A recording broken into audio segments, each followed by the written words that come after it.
Okay, I guess we can wait for a few more people to join. There was 111 participants before we put the short list.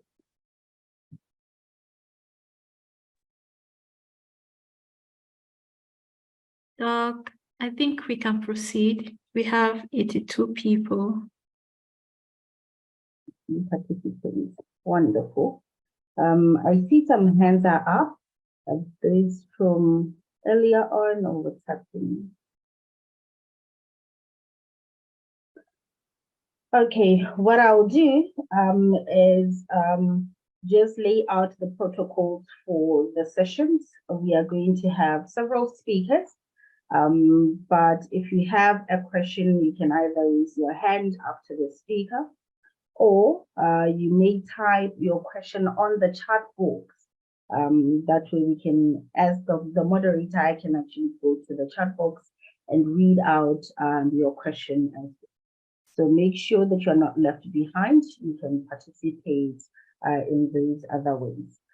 I'm going to then call the organizers of this forum so that they would welcome you guys as participants of this forum, as well as welcome our panelists and speakers and give us their intros or their bios so we understand who's going to be speaking to us. May I give it back to the organizers?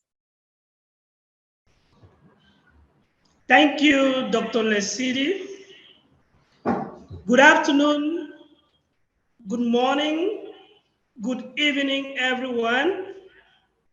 Thank you for joining this celebration of the Pan-African Women's Day today, July 31st, 2023. Without much ado, permit me to introduce our speakers for today. We have, of course, our moderator who has been leading us so far, Dr. Lesidi Mashumba from Botswana. Dr. Lesidi is an expert in criminology and a forensic investigator. She lectures in the University of Botswana, the University of Ghana, and Green Springs Digital University in Yaoundé, Cameroon. Dr. Lesidi is currently on secondment in Ghana. Thank you for joining and accepting to be the moderator for this Women's Day event. Also, we have Mrs. Mensu Leticia Epus Bomba, who is founder and chairperson of EmpowerHer Tech Foundation. We equally have Dr. Juan Berry Waka, who is a PhD holder in forensic investigation and a subject matter expert in cybersecurity and forensics. She lectures in the University of Buea, Cameroon, my alma mater.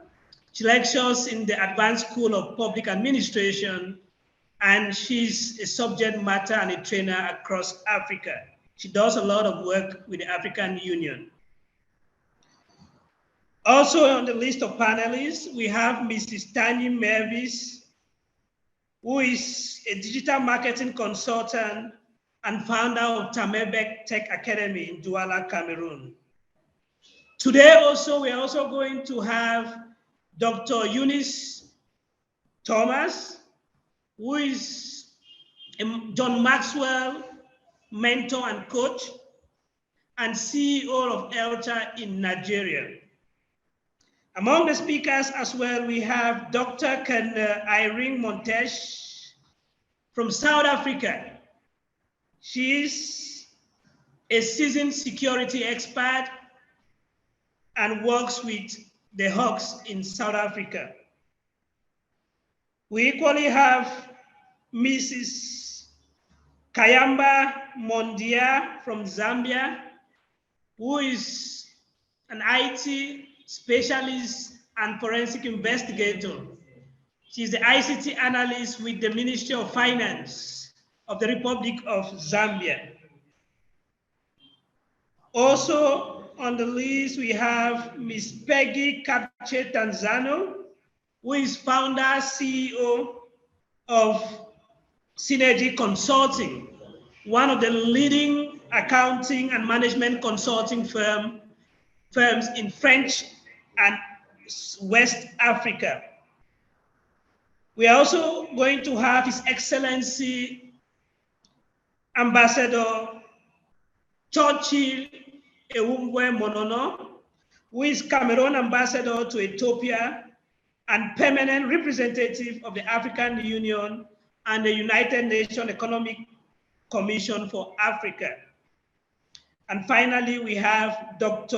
Ewumbue-Monono, who is program manager of the co-host of today, Center for Research on Democracy and Development in Africa, CEREDDA.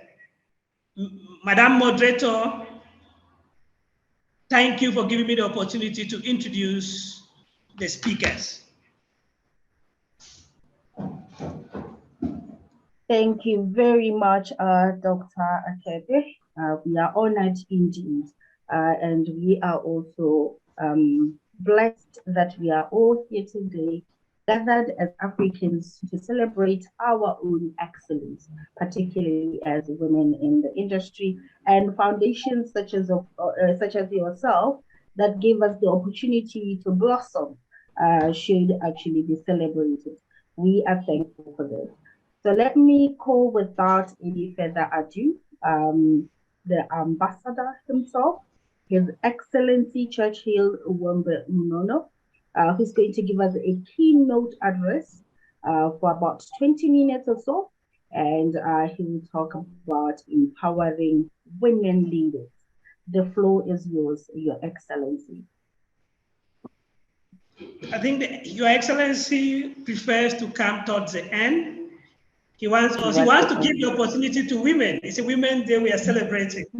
So he wants to us to celebrate women, and he will come towards the end. That is lovely. Yeah. Yes, after he's heard all that we want to celebrate. That's a good idea. Okay, let's then proceed to Ms. Musa Letitia Epsebomba. She will talk about her own experiences as a woman in leadership, and also give young women advice on how to succeed in leadership.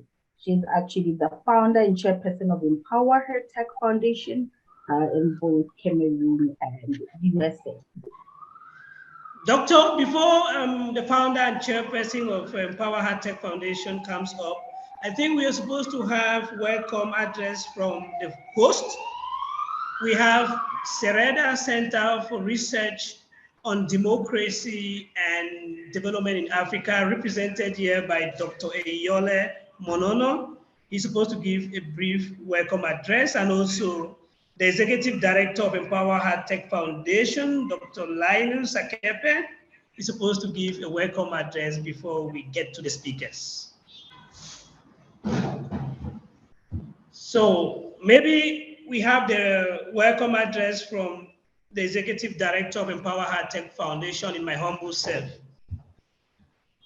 Ladies and gentlemen, a speech presented by Dr. Linus Enobi Akepe, Executive Director of EmpowerHer Tech Foundation, on the occasion of the celebration of the Pan-African Women's Day today, July 31st, 2023.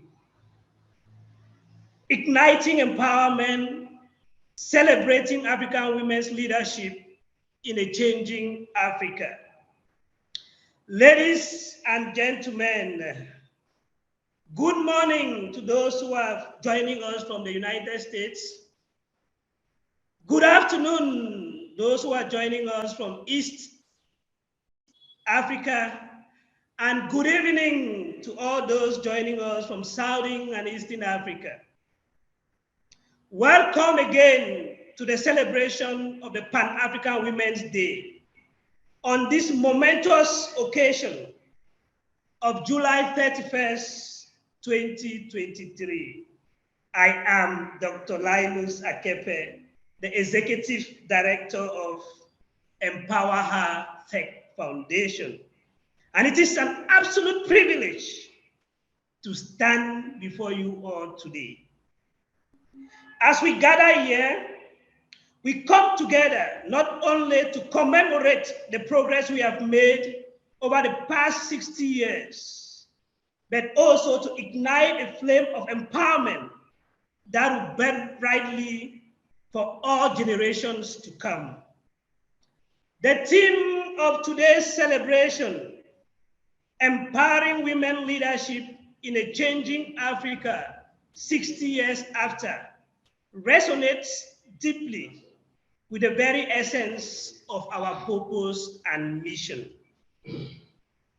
EmpowerHer Tech Foundation, in collaboration with the Center on Research for Democracy and Development in Africa, CEREDDA, proudly hosts this momentous event.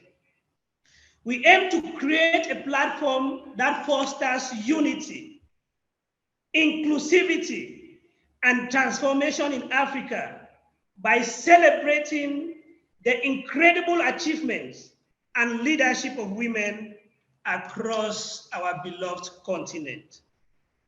Today, as we celebrate the Pan-African Women's Day, we pay special tribute to the unwavering spirit and resilience of the African woman. We acknowledge the significant strides they have made in the face of adversity, and we recognize their indispensable role in shaping the future of our dear continent. Ladies and gentlemen, EmpowerHer Tech Foundation firmly believes that empowering women is not just a moral imperative, it is a strategic necessity. When women are equipped with education, opportunities, and a supportive environment, they become formidable leaders who drive positive change in their communities and beyond. Throughout history, African women have been at the forefront of nation building, peacekeeping, and community development. As we honor their contributions today, we also look to the future with a renewed commitment to amplify their voices and ensure that they have equal seats at every table. The theme, Empowering Women Leadership in a Changing Africa 60 years after, is a powerful reminder of the progress we have made as a continent. Still, it is also a call to action, a call to bridge the gender gap, break down barriers, and create an Africa where every woman's potential is fully realized. Today's celebration serves as a catalyst for change, a spark that will ignite a wildfire of empowerment across our beloved continent. EmpowerHer Tech Foundation, together with our partner CEREDDA, is dedicated to driving innovation, fostering mentorship, and providing resources that can enable women to rise as leaders in this rapidly evolving world. We firmly believe that women's empowerment is not a competition. It is a collective journey. As we celebrate the progress we have made, let us also acknowledge that there is much work to be done.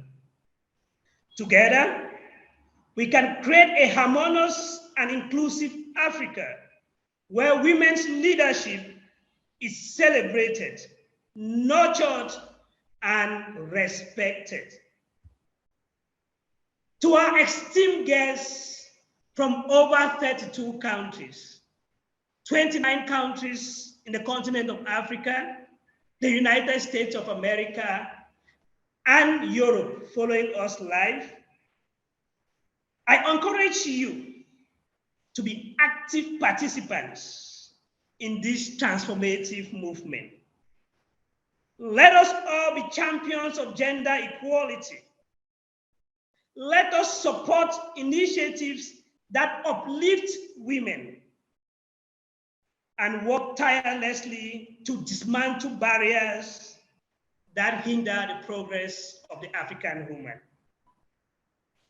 Let us celebrate the Pan-African Women's Day as a catalyst for reflection, action, and of course, inspiration. May it serve as a testament to the African Union's commitment to placing women empowerment at the core of our collective agenda. Ladies and gentlemen, in closing, I thank each and every one of you for being part of this empowering celebration. Together, we can reshape the narrative of women in Africa and build a brighter and more equitable future for all. Once again, welcome. And let me seize this opportunity to ignite the flame of empowerment that will burn brightly across Africa. Thank you. Thank you very much. Can we unmute our microphones and have a round of applause, please? Okay, wonderful. Thank you very much. Thank you. So I will call the co-host as well, Ms. Mundia Kayamba, to also welcome us. I hope I got the name right. Or you're going to speak through Dr. Akepa's video. Okay, you are welcome. You may go ahead and introduce yourself correctly.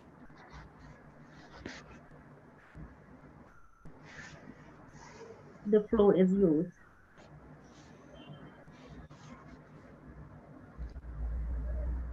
Thank you for giving me the floor.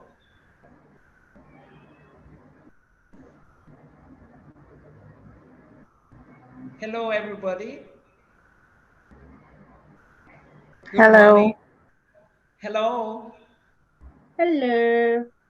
Hello.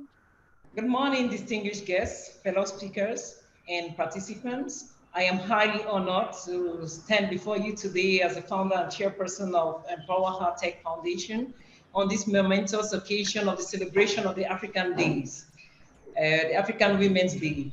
I am excited to share my personal journey with an insight on women's leadership. Today, we celebrate not only the achievements of African women, but also the potential that lies within each and every one of us. I should add all of us here present, including those who were not opportune to join us. So let us embark on this inspiring journey together. It's worth the work. Now, I will talk on embracing challenges. My journey in leadership has been filled with challenges. You know, every good thing always comes with challenges. Like many of yours, I must say. So I firmly believe that challenges are opportunities in disguise. Like the Chinese who say, every challenge is an opportunity. In fact, there's no word like a challenge in the Chinese dictionary. They always say opportunity, opportunity, opportunity all the time. So every time they see a challenge, they say this is an opportunity. That's how I want the women, not only the Africans, but all women in Africa to see challenges as disguised opportunities. But I must say we've not been going through all this without some challenges, and I choose to see them as stepping stones to greatness. So let me emphasize the importance of overcoming self-doubt that I've had in this work, in my work through leadership. It's not been an easy work. It's been very, very difficult. I come from a family where I was raised by a single mother. She did her best raising us, my two girls, my elder sister and myself. At one point, there were salary cuts in the country and she could not make us go through school. So we had to work and sustain ourselves. When we came to the university, we had to sell, we had to hawk to be able to raise money to pay our fees. So it's not always been easy. So that is why I want to encourage all women watching me right now to never give in to challenges. It's true that we grow up in biased societies where they'll tell you a man can do this and a woman can't do this. But I want to encourage you, I want to challenge you that if I can do that, with all the challenges that I face, you too can do that. I would like to share other anecdotes of facing and conquering challenges in leadership roles. I came to the university in 2000. That's when I obtained my advanced level certificate. I couldn't go through school, so I had to stay for like 4 years before getting into the university, before registering into the University of Yaoundé 2, where I obtained a degree in economics and management. It was not an easy work. It wasn't easy for me. So I had to do everything in my power to come through school, and did it in 3 years. Because when I was in school, I wasn't only concentrating in working in school as a student, I was schooling and hawking. I used to sell shirts, I used to sell earrings, jewelries, what have you. Everything that could make it possible for me to make ends meet, to pay my fees and come out of the university. It was not an easy journey, but with God on my side, I made it through. And today, I have been able to create this foundation, not only to encourage the African woman, but to encourage all those who are interested in technology, because I know with the technological space, we can change the world. It's not an easy work. So many women in Africa are not interested in technology. I also have been inspired by my First Lady, Mrs. Chantabia, who has given all to make sure that women are trained in ICT in my country. Between 2012 and 2015, she trained 100 women in ICT. And she's looking at training 1 million girls in ICT from now to 2035. So you see, she's been such an inspiration to us, women, and we need to copy that example. And I don't want to copy that example and keep it in me. I also want every woman, the girls out there who don't have confidence in themselves, to see that it is possible. It is possible. If this First Lady sees that it's important for women to be in the tech space, why should I not see that? Why should you not see that? Women leaders, women, and a leader is not only someone who is famous. You could lead yourself. You are great. Women are great.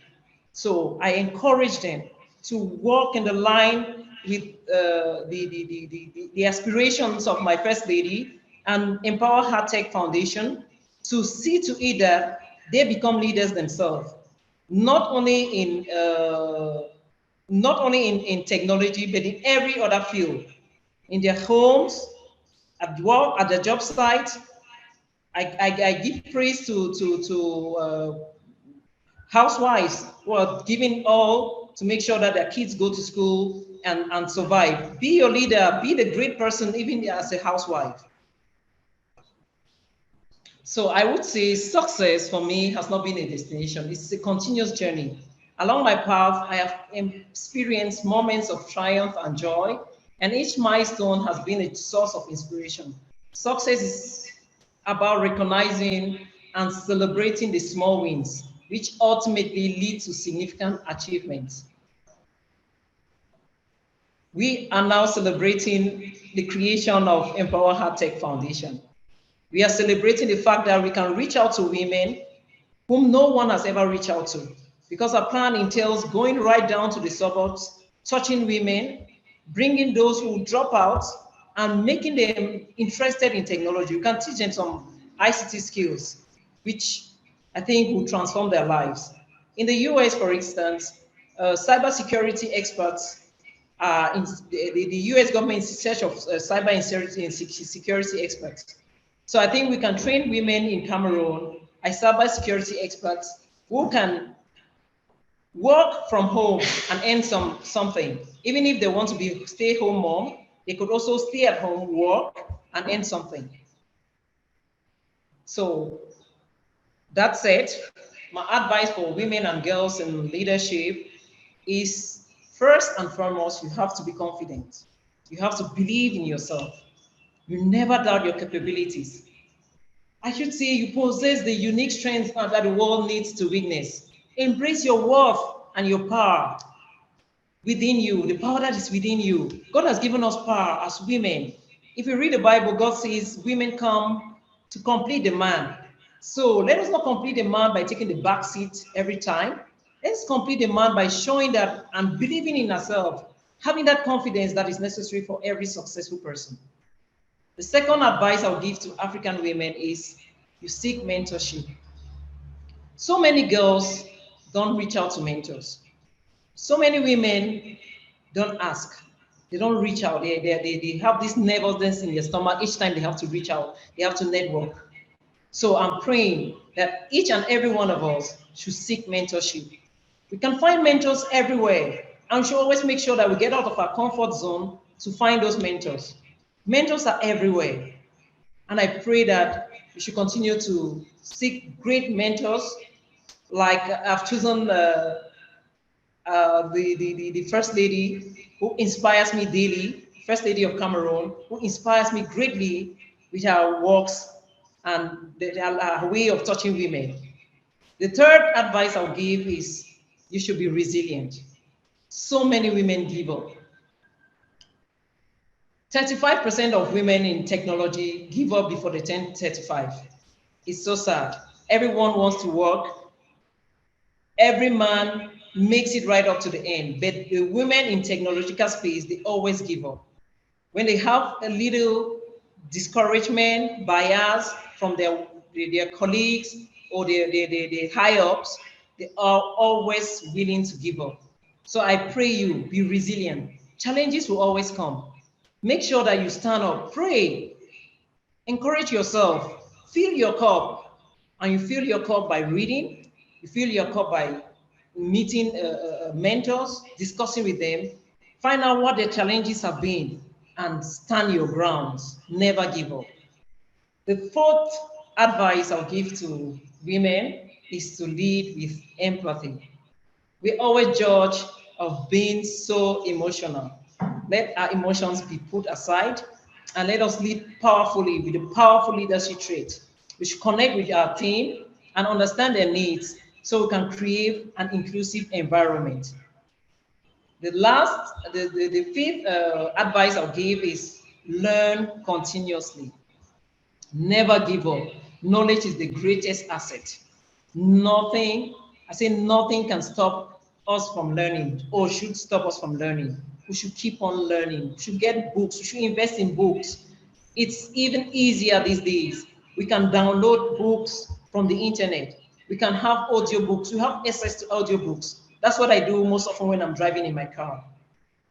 And the last advice I will give is you should network and collaborate. I know women, they always feel this nervousness when each time they have to get up to another woman or even a man and network and create that first contact, breaking that ice. It's difficult for women to do that. But I should say it's the key to becoming a networking without having people who pull you up. So that said, you should permit me to conclude. So as we celebrate the African Women's Day, let us remember that we are forced to be reckoned with. We have the power to shape our destinies and create a better future for our continent. Let us unite, empower, inspire another to reach greater heights. Thank you very much for your kind attention. Together, I believe we can create a world where every woman's leadership potential is realized. Let's go out there and make a difference. Thank you so much. A round of applause, ladies and gentlemen. Oh, yeah. Thank you very much. And not only did I like the message, but I liked how it was just straight to the point. It was encouraging. And similarly, our participants also found it quite inspiring. I had Dampa says, he's highly enthusiastic about technology, so he's highly inspired. There's also Viola who says she's actually inspired by your story. I saw another comment, for example, from Valatrice. She says, your words have just, warmed her. And she's actually now seeking mentorship from you, who spoke about finding mentors. And of course, Tendai, who also says, those are great words. It's actually been beautiful. We appreciate you sharing a part of yourself as a woman in profession, as a woman leader. We are truly blessed. So without any further ado, I will call the next speaker, and we thank you very much. And may I just emphasize what her names are. She is Miss Mansa Letitia Ebomba, the founder of the EmpowerHer Tech Foundation in Cameroon. So as you can see, she's spoken about a number of points.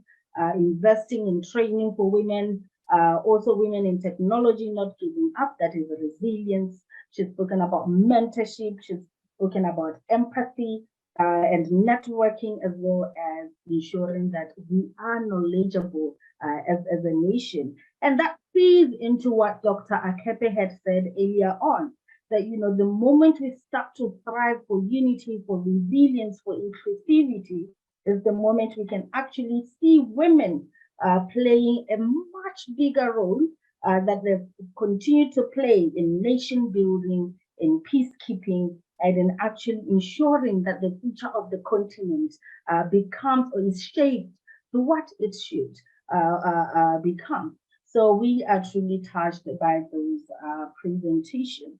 Thank you very much for the welcome remarks, as well as for the first speaker. I'll call the second speaker, Dr. Ali Joan Beriwaka. This speaker, she is an expert in cybersecurity, cyber criminality, cyber defense, and cyber resilience. So their speech is going to focus on the challenges and opportunities for women in cybersecurity, and also share her own personal story and insights on cybersecurity.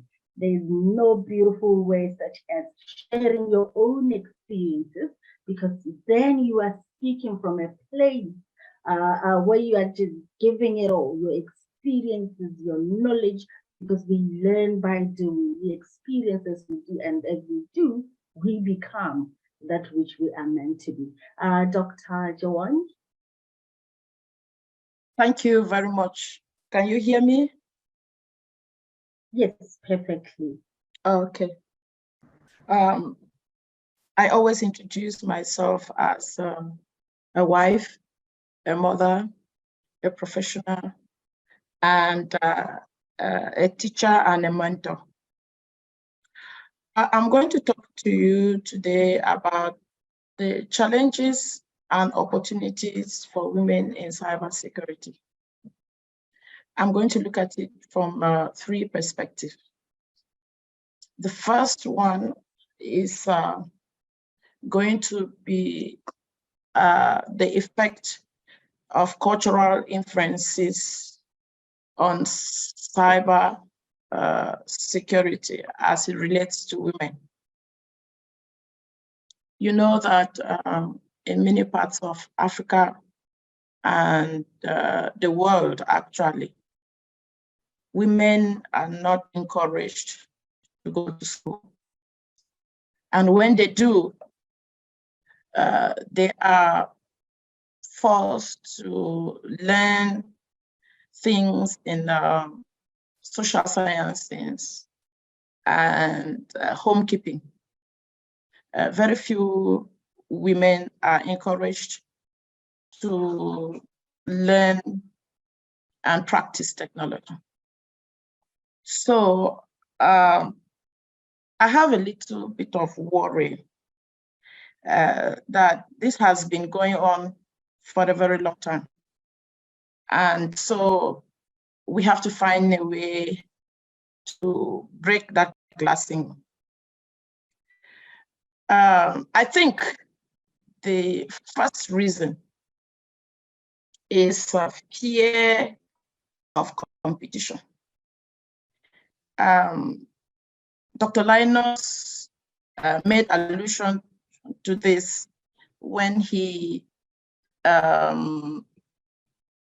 made his remarks. And I think that is very true, because when I would tell you my life story, it will be centered around competition. First and foremost, women in IT and cybersecurity in particular must work double hard to prove themselves and to prove a point. And this has been the way things have been going on, and we must change the narrative. Cultural views are that IT is for males.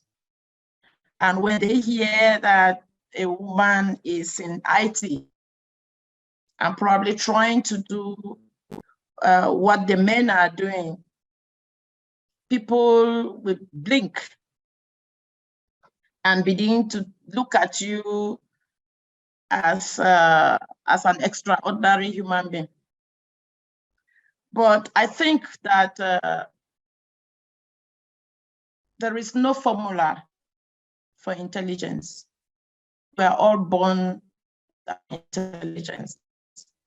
And once we develop it by going to school, then we can do what a man can do. So when you are a woman in IT, you are called upon to work even more. One, you are going to be a mother, perform your duties like a mother. You're going to be a wife, perform your duties as a wife, and then you're going to be a professional. So after you've done all the other two, and people are going to sleep at night, you are doing the professional job. So it is true that we have to work double. But God has given women the resilience to be able to do so. That is why when you look at women who are petty businesses, you see when they wake up and when they go to sleep, you know that God has given us a special grace and a special power.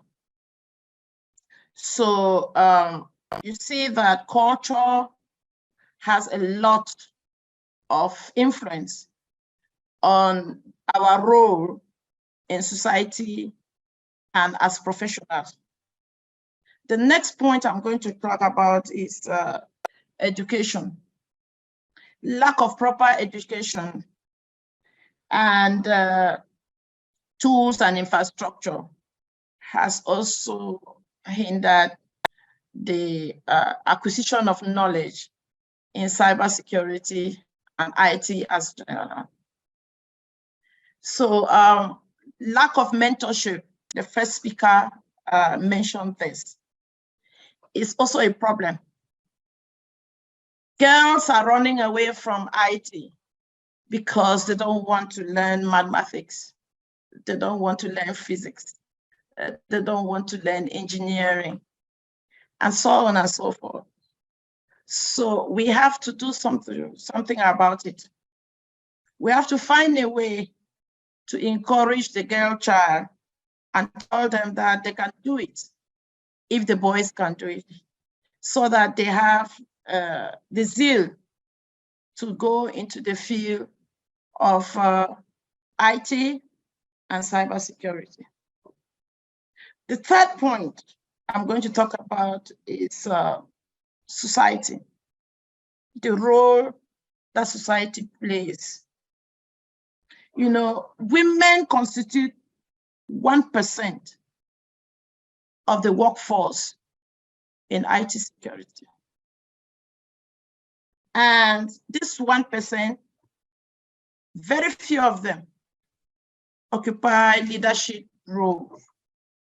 So it becomes even challenging and intimidating for us to compete in this profession.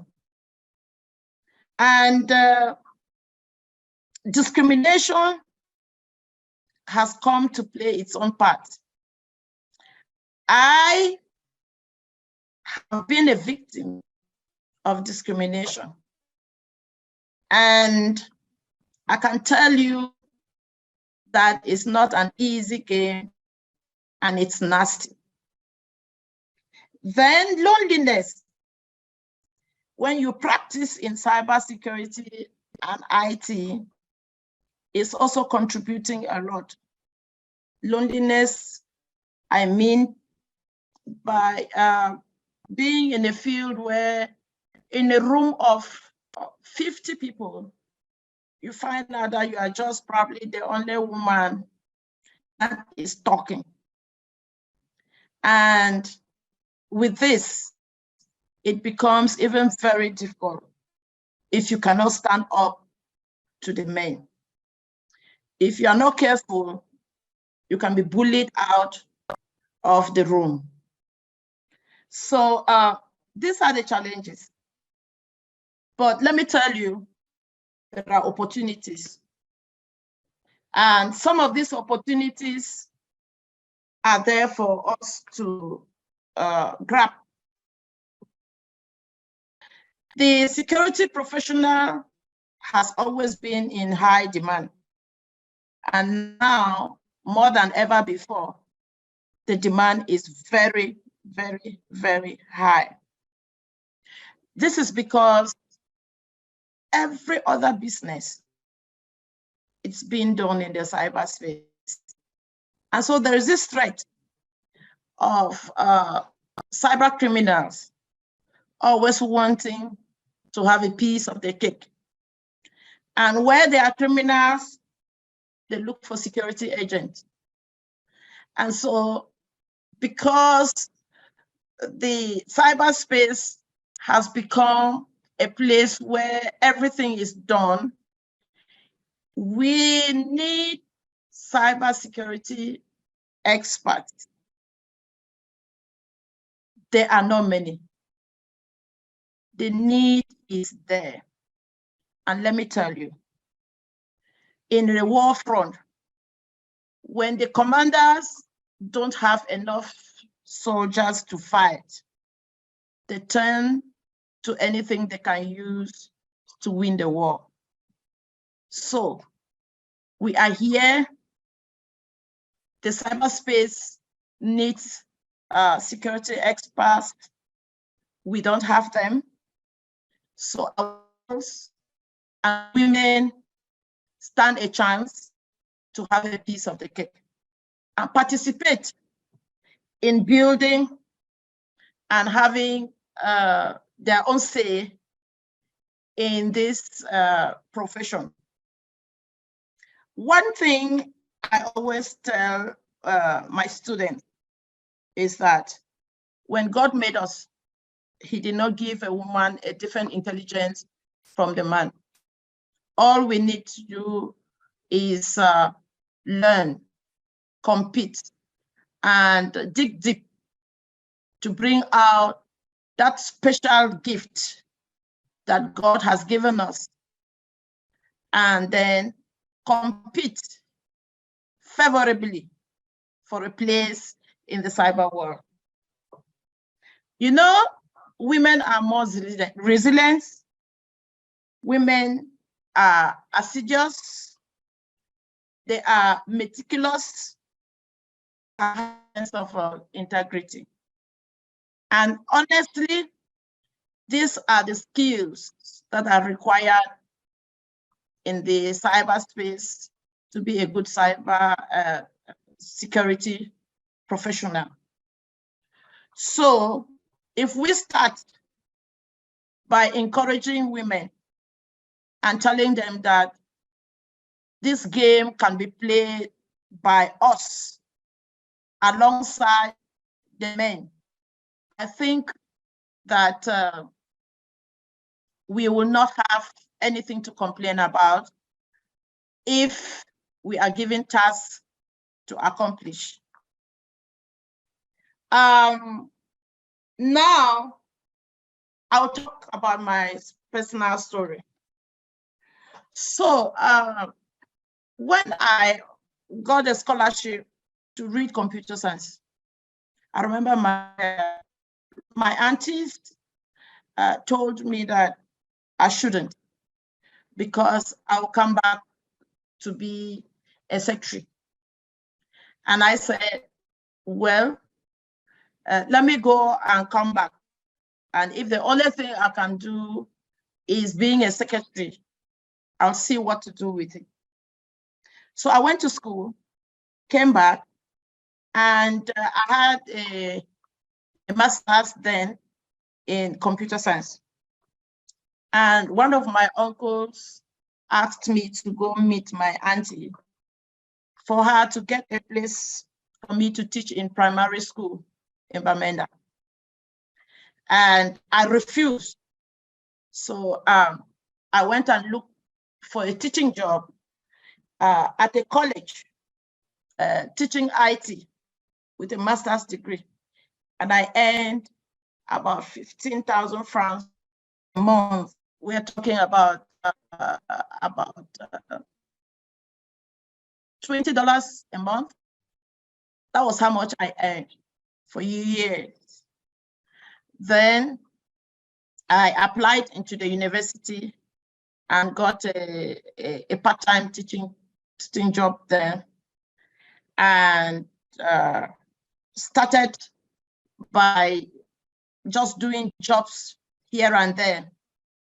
Then I got my first opportunity when I offered to train for free a group of workers in a company. The way I trained these people, the general manager of the company was very impressed and decided to give me a job to network and set up the IT of that company. The experience was not. When I got into the company, the senior staff did not understand why this job that was advertised and many big companies applied was all of a sudden given to a nobody. So they mounted up a gang to discredit me, and each time I configured and set up a server, routers, and all that had to do with the network. By the time I came back the next morning, everything was destroyed. I had to start from the very beginning. So God sent one guy, the one they brought to come and challenge me. And when this guy met me, he was sorry. He felt pity for me, called me and said this was his mission, but he's decided to work with me. This is how we work day and night. And I can tell you, we worked till 4 a.m., 3 a.m., 2 a.m. every day for me to achieve the task I was given.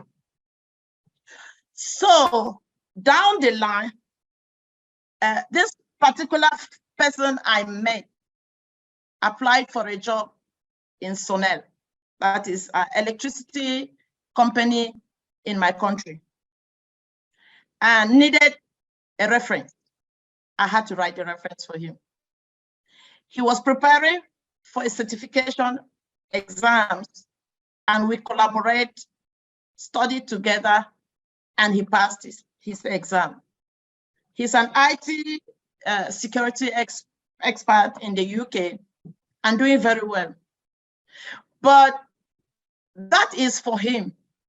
If many were not like him, or if many were like him, I would have had things easy.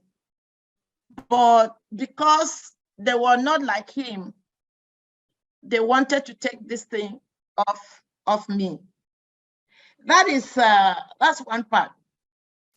The other part, in the university milieu, I was given the task of supervising the internet setup within the university. And of course, the male in the department didn't love that. And I became a problem, because not only did I prove that I could do it, I also proved that I could collaborate even with the guys, because I know that I needed them to stamp my own impression.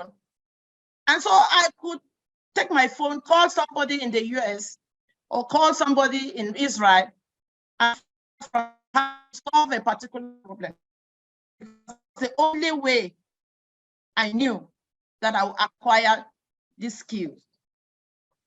And this continued. It's never been easy. So I registered for my PhD, and my supervisor said I should work on a topic in advanced mathematics, Markov chain. And 3 years into it, I knew this was not for me. And secondly, I had a business. I had a cyber cafe that was doing very well. I was making a lot of money from it. And I employed some guys who were making more money than me from my own business. I became an investigator without knowing what I was doing. I reported this case to the legal department, and the case went on for 2 years. But the judge had no idea on how to handle this case. So as a witness, I was teaching the judge what to do and trying to give enough knowledge for them to consider my case. I remember at some point, a lawyer came and said, but why is she skipping? She's been so consistent. And now she's moved from date A to date Z and came back to date A. I remember the judge telling him that there's nothing in the law that says that if you mention something before, you cannot say it again later. So after this experience, I won the case, but the award was insulting. I decided I will teach, I will study and teach cyber security, digital forensics, and I changed my PhD topic and went for a PhD in cybersecurity and digital forensics. I have since then and since obtaining my PhD, trained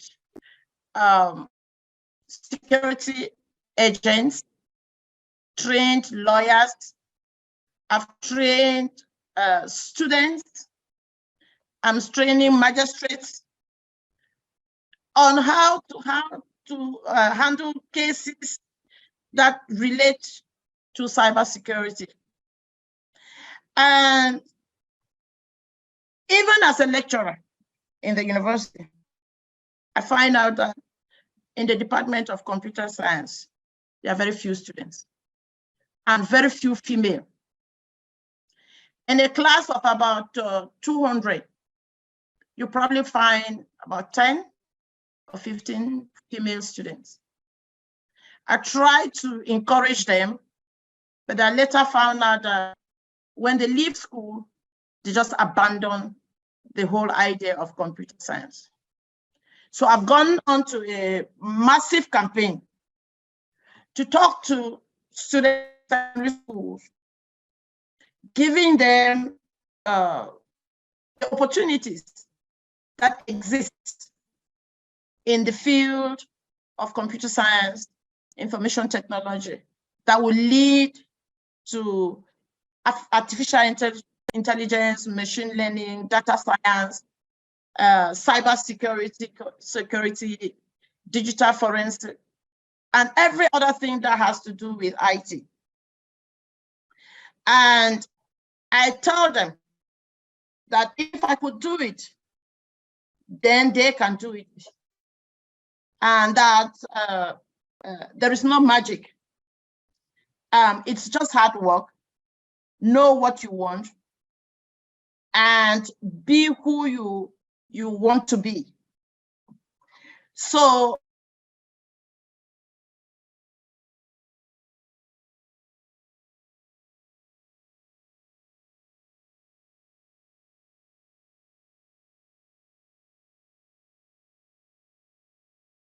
it looks like Dr. Ali froze.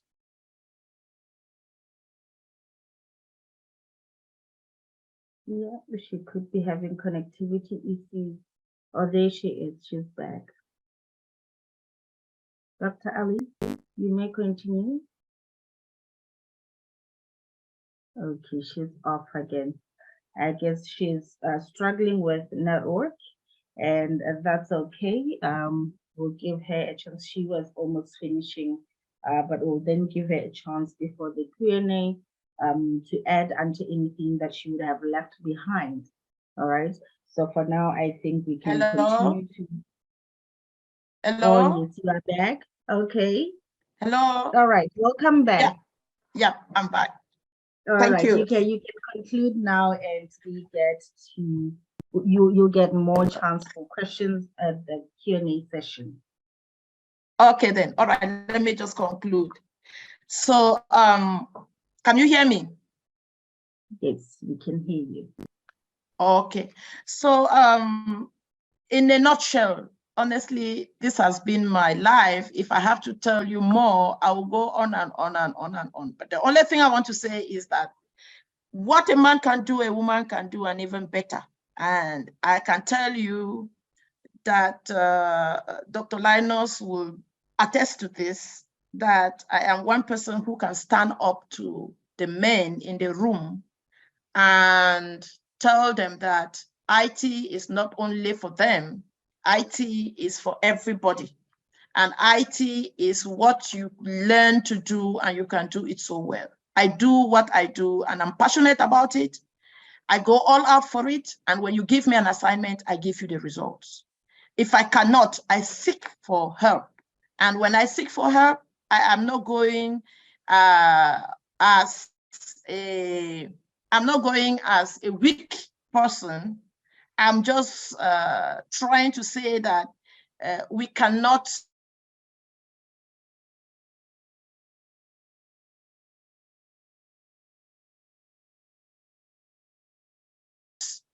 know everything all the times. And that is why we learn every day. Anybody who says you stop learning. And that is my principle, and that is how I have operated. So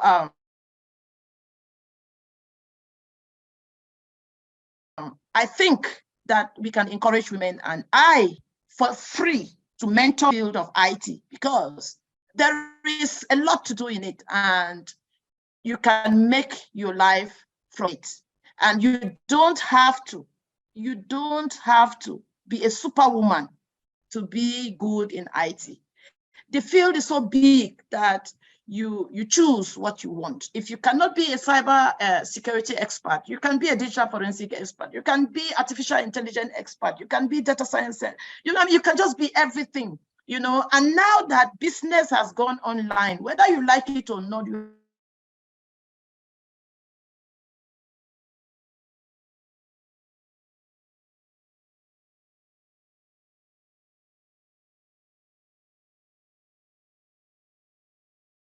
Okay, I think we've lost our good doctor again.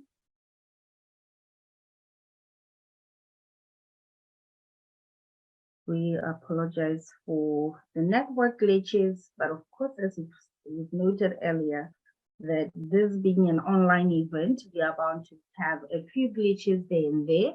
And while we perhaps waiting for her to come back, I would just love to share some of the comments that you guys have made, because as you share on your chat box, that's actually how you are also participating as participants of this webinar. Minoji says, I need to keep a new skill in cybersecurity, so it is most important to find a mentor. Please link me up. That's actually of absolute importance. There's also been a number of comments, so I'm just picking there and there. We also have Saw, who says they found this quite insightful. Atenga was also impressed by the presentation. Dr. Eunice also made her own comment that she's finding our presenter as an exceptional speaker, speaking from her knowledge or sharing her knowledge. And Rose says the input our presenter has made has tickled her brain from all angles. So I guess this is how we are actually getting inspired from the various speakers of all stories from different parts of the continent. Indeed, it is inspiring, and it actually encourages us women to never fold our hands and say, this is for men. We can also find our place at the table with men, all right? So I will call on the next speaker, who's going to take us through their own insights or experiences, speaking about a digital marketing, enhancing the skills and competencies of African women in tech, training, education, and also sharing her own personal story about how she started and is running a tech training center. So this speaker is Ms. Tanya Melvis Bachelmi, and she will talk about she is a digital marketing consultant, and she's also the founder of Tamabek Tech Academy. She is a woman in education who has her own training center. Ms. Tanya, the stage is yours. Hello, everyone. Can you hear me okay? We can hear you. Perfect. Now, I'm going to communicate a lot with the attendees. So if you can hear me, I just want you to write in the chat that you can hear me. And if you can see me, I also want you to write in the chat that you can see me, all right? So that we are communicating with each other. Okay, so I can see a lot of comments coming. So before I start, I'd like to ask a question among us. Who among us has ever heard this statement that you're successful because you have slept with men for money? Who has ever heard that sentence or that statement? I can see Dr. Eunice, her hand is up. I get very excited sometimes, so forgive me if I'm too loud. who has ever heard the statement that women cannot, make it on their own? And I want to say that I've heard such comments a lot, especially as I'm in the education field. Sometimes people are like, oh no, I'm not sure she was able to do that by herself.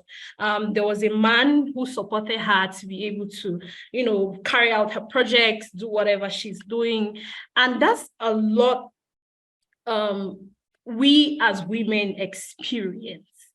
And before I continue talking about this, I just want to take a few seconds to acknowledge Madame Letitia, Dr. Linus Akepe, and Ambassador Churchill, because I know what it takes to be able to put together something like this. I know what you people have gone through behind the scenes to be able to put everybody together, myself and the attendees. We are grateful to you for the work, for the resources, and we want to say thank you. So the attendees, please join me in thanking the organizers of this event for the wonderful, wonderful work that they have done and are still doing to put this event together.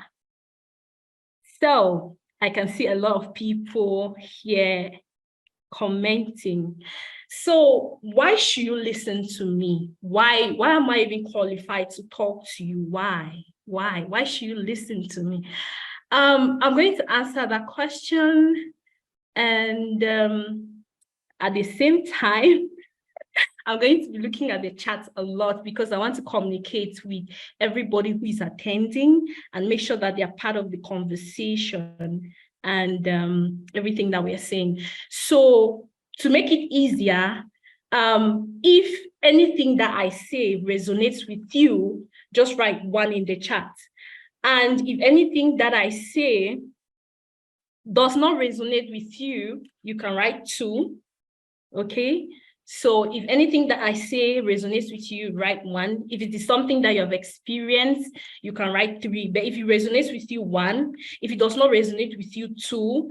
And if it's something that you're actually experiencing or you have experienced, you write 3. And I want to acknowledge the men who are part of this conference right now. So if you're a man, just tell yourself that you're, in fact, I'm proud of you, but I want you to be proud of yourself, because people like you who join women to be able to, who join women and help them to be empowered are not ordinary men.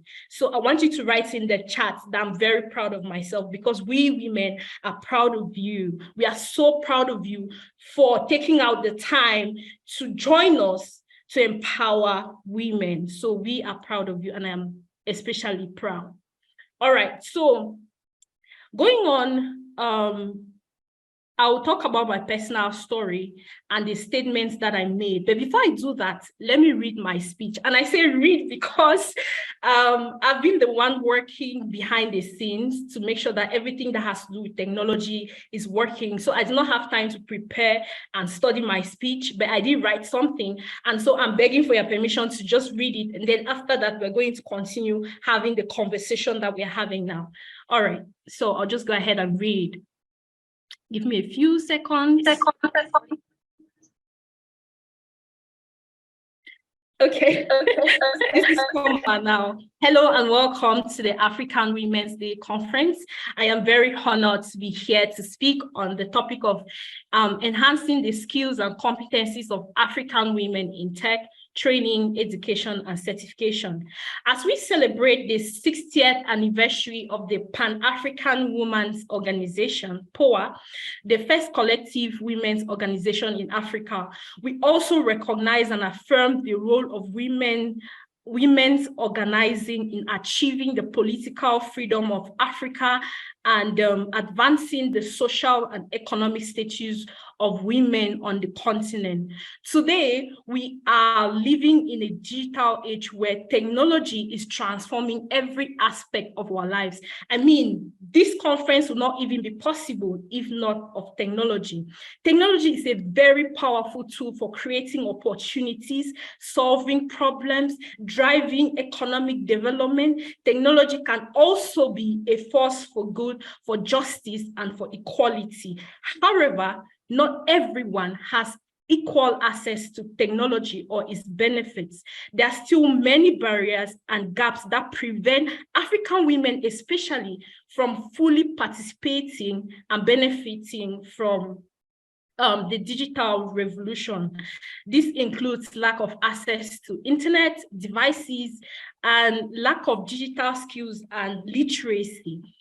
And also the lack of representation and inclusion in fields like cybersecurity, STEM education in general. So according to UN Women, there's only 18% of African women who have access to the internet, compared to 24% of men. And African women are underrepresented in these fields, in all tech fields. And this is not only unfair, but it is a huge loss for Africa's potential, because women alone have a lot of potential. Imagine how much more we could achieve if we had more African women in tech, creating innovative solutions for their communities, accessing decent jobs and income, and contributing to the development of Africa. This is why we need to enhance the skills and competencies of African women through training, education, and certification. By doing so, we can empower them to unleash creativity, talent, leadership in the digital space. We can also enable them to access more opportunities, resources, and networks, which is what the EmpowerHer Tech Foundation is doing. Training, education, and certification are essential for building capacity, confidence, and credibility for African women in tech. They can also help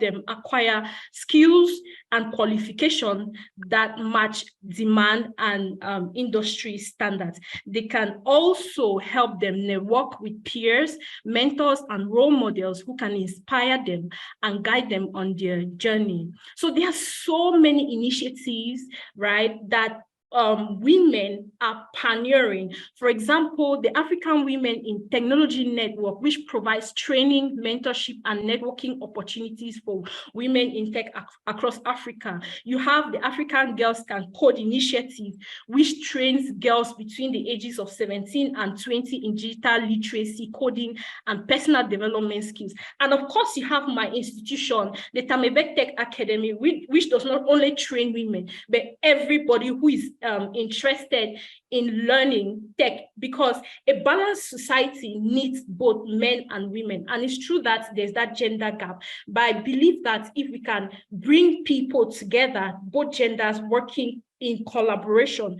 we can achieve a lot. These are just a few of the inspiring examples that show how African women are using technology to create positive change in their lives and in their societies. I would like to share with you some of their stories, but because of time constraints, I'll just go ahead and conclude and say that as we mark the African Women's Day today, let us not only celebrate, but let us also commit to creating more opportunities for African women in tech to thrive. Let us work together to bridge the digital divide gap and ensure that no woman is left behind. Because just like Dr. Letitia said, women have a lot of potential. Women are more resilient than men. This is not to discredit the men. They are also resilient, but women have that natural gift to be multitaskers, because they can be able to manage the home and manage work at the same time. So let us remember the words of late Wangari, the Nobel Peace Prize laureate and environmental activist from Kenya. He said that you cannot protect the environment unless you empower people, you inform them, and you help them understand that these resources are their own and they must protect and make use of them. The same applies to technology. You cannot harness the power of technology unless you empower people, you inform them, and you help them understand that these skills and competencies are their own and that they must acquire and use them for good. Thank you so much for letting me read my speech. Now, That was brilliant. now, Let's give her a round of applause. Thank you. Thank you. Now, going Thank back you so to much. who I am and my personal stories and the statements I made when I started talking. My names are Tani Melvis Bechemio. I always like to pronounce the full names. And I am a digital marketing consultant and a tech enthusiast, but I did not always start out that way. My background, even though I am I'm a former science student, is in chemistry, those subjects where you wear white suits and then pretend as if you're a doctor.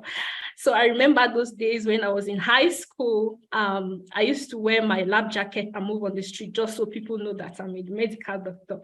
Interesting times, isn't it? But when I finished high school and I did not know what to do with my life, honestly, when I went to the University of Boya, I took up environmental science. That was my major. But before that, my uncle decided that he wanted me to do sign. I cannot remember the name of the course, but it has to do with sign language. And I was so mad. I'm like, Daddy, I have so much potential, not to discredit people who do anything that has to do with sign language or all that. But I think that I have so much to share with the world that this is not my calling. This is not something that I want to do, all right? So he put me in environmental science and it was great, but I noticed something. I noticed that the course was more theoretical than practical. And I'm somebody who likes anything that has to do with practical, call me and I'll be there. But when it has to do lectures and all of that, I'm very good at sleeping. And when I finished environmental science, I asked myself a very important question. Now that I am done with what they want me to do, what do I want for myself? And strange enough, the answer came to me, digital marketing. Trust me, at that point, I knew nothing about what digital marketing is or what I have to do. But one thing that I understood about it is I had to do with computers. And while I was in university, I remember sometimes I'll take 200 francs, which is my last money, go to the internet, pay and sit there and just, press the computer without actually knowing what the heck I am doing. But when the answer came to me, I decided that, okay, this is what I want to do. So I had been in the film industry. I think when I finished, I joined the movie industry for some time. I was acting here and there, and sometimes will not pay me, sometimes will give me 10,000 francs. And I was like, I want to make so much money. I want to be at the center of the world. This is not, if I continue like this, I'm not going to be able to make the kind of money that I want to make. So in 2014, I made a decision that I was going to pause filmmaking for a while, go and learn something in digital marketing, and then make a lot of money and come back. And then I had been hearing about a certain man who had learned worked at Google, and he was in Cameroon and he was training people. I remember that day I took a bath and I went to his office, and I went there and was like, okay, I'm looking for so and so person. And they're like, do you have an appointment with him? I'm like, no. They're like, okay, he's busy, he'll be with you shortly. That was around 7:30 a.m. And I sat in front of his office waiting from 7:30 to about 8:30 in the evening, and he was still in the meeting. And I told myself that today is today. If I don't see this man, I am not going anywhere. And I'm grateful for that decision that I made, because that was the beginning of the life that I have now. When he finally came out, he said he did that intentionally to see how resilient or how if I really wanted to see him or not. He was a very pretty busy person. And he asked me a question, why are you here? And I did not know what to tell him. And I had to formulate something. And I said, Doctor, I am here for two reasons. One, to interview you. And secondly, because I want to start this company, which is going to be like Instagram, where you actually can snap a picture and then actually receive money. And it's like, interesting idea. For the interview, I don't think I have time, but I'm interested. I want to be your partner for the project. And he's like, okay, so what is going to happen is, where's your business plan? And I did not even have a business plan. And I said, okay, that's a piece of paper and a pen, write a business plan. And to be honest, that was my first business plan ever. And I sat there and wrote something that I cannot even remember. It was horrible. And he looked at it and he told me, Madam, this is the worst business plan I've ever seen. And I'm like, it's true, sir. You're very correct. And he said, but don't worry, just go home and I'll call you in the evening. I think around 9:30, he called me and he told me that the logo is ready, the website is up. For the first time in my life, I felt some kind of peace, some kind of reassurance to know that I had met somebody who vibed with me. Imagine telling somebody, formulating an idea and telling somebody, and the next minute he's telling you that the logo is ready. And I was like, oh my God. Long story short, he told me that you have a lot of potential, but you have to learn. And I have a school I want you to join. And I was like, I cannot go back to year one. I want to do masters. And he's like, Madam, are you joining or not? I'm like, okay, I'll join. And I joined his school. And I started learning how to code. And I went back and started with year one students. I told all my friends, these things are so interesting. They're like, we don't want to sit with year one students. I beg, go and sit with them. And that was before the crisis started. And I think I was so smart that, of course, that was not my class, that I started teaching them. That's how I got introduced in the field of education. So when I started teaching these students, it was very interesting because I did not know much. I was learning and teaching. And then the crisis happened, and then we had to transition to Douala. But when I moved to Douala, we partnered with another school, which is called Panes, and then we were introduced as teachers. Now I'm in a Francophone zone where there's like, I don't know any French. And then everybody does not understand English. All the students in my class did not understand English, but something was interesting. A class of, I think, about 50 students, there was only one girl. And that got me thinking, why? Why is it that there's only one girl in this class and she was so smart in a class of 50 people? Why? Why can't we as women take up technology as a subject, just like what Dr. Ali said? Why is it so difficult? Why are we running away from something that is so interesting, from something that can change our lives? You know, and the process of me teaching these students and learning at the same time, I came in contact with a lot of opportunities, and I decided to start my own school because I saw a lot of things that needed improvement in the school. And that's how I started Tamebek Tech Academy. So Tamebek Tech Academy, I started it because I wanted to solve problems.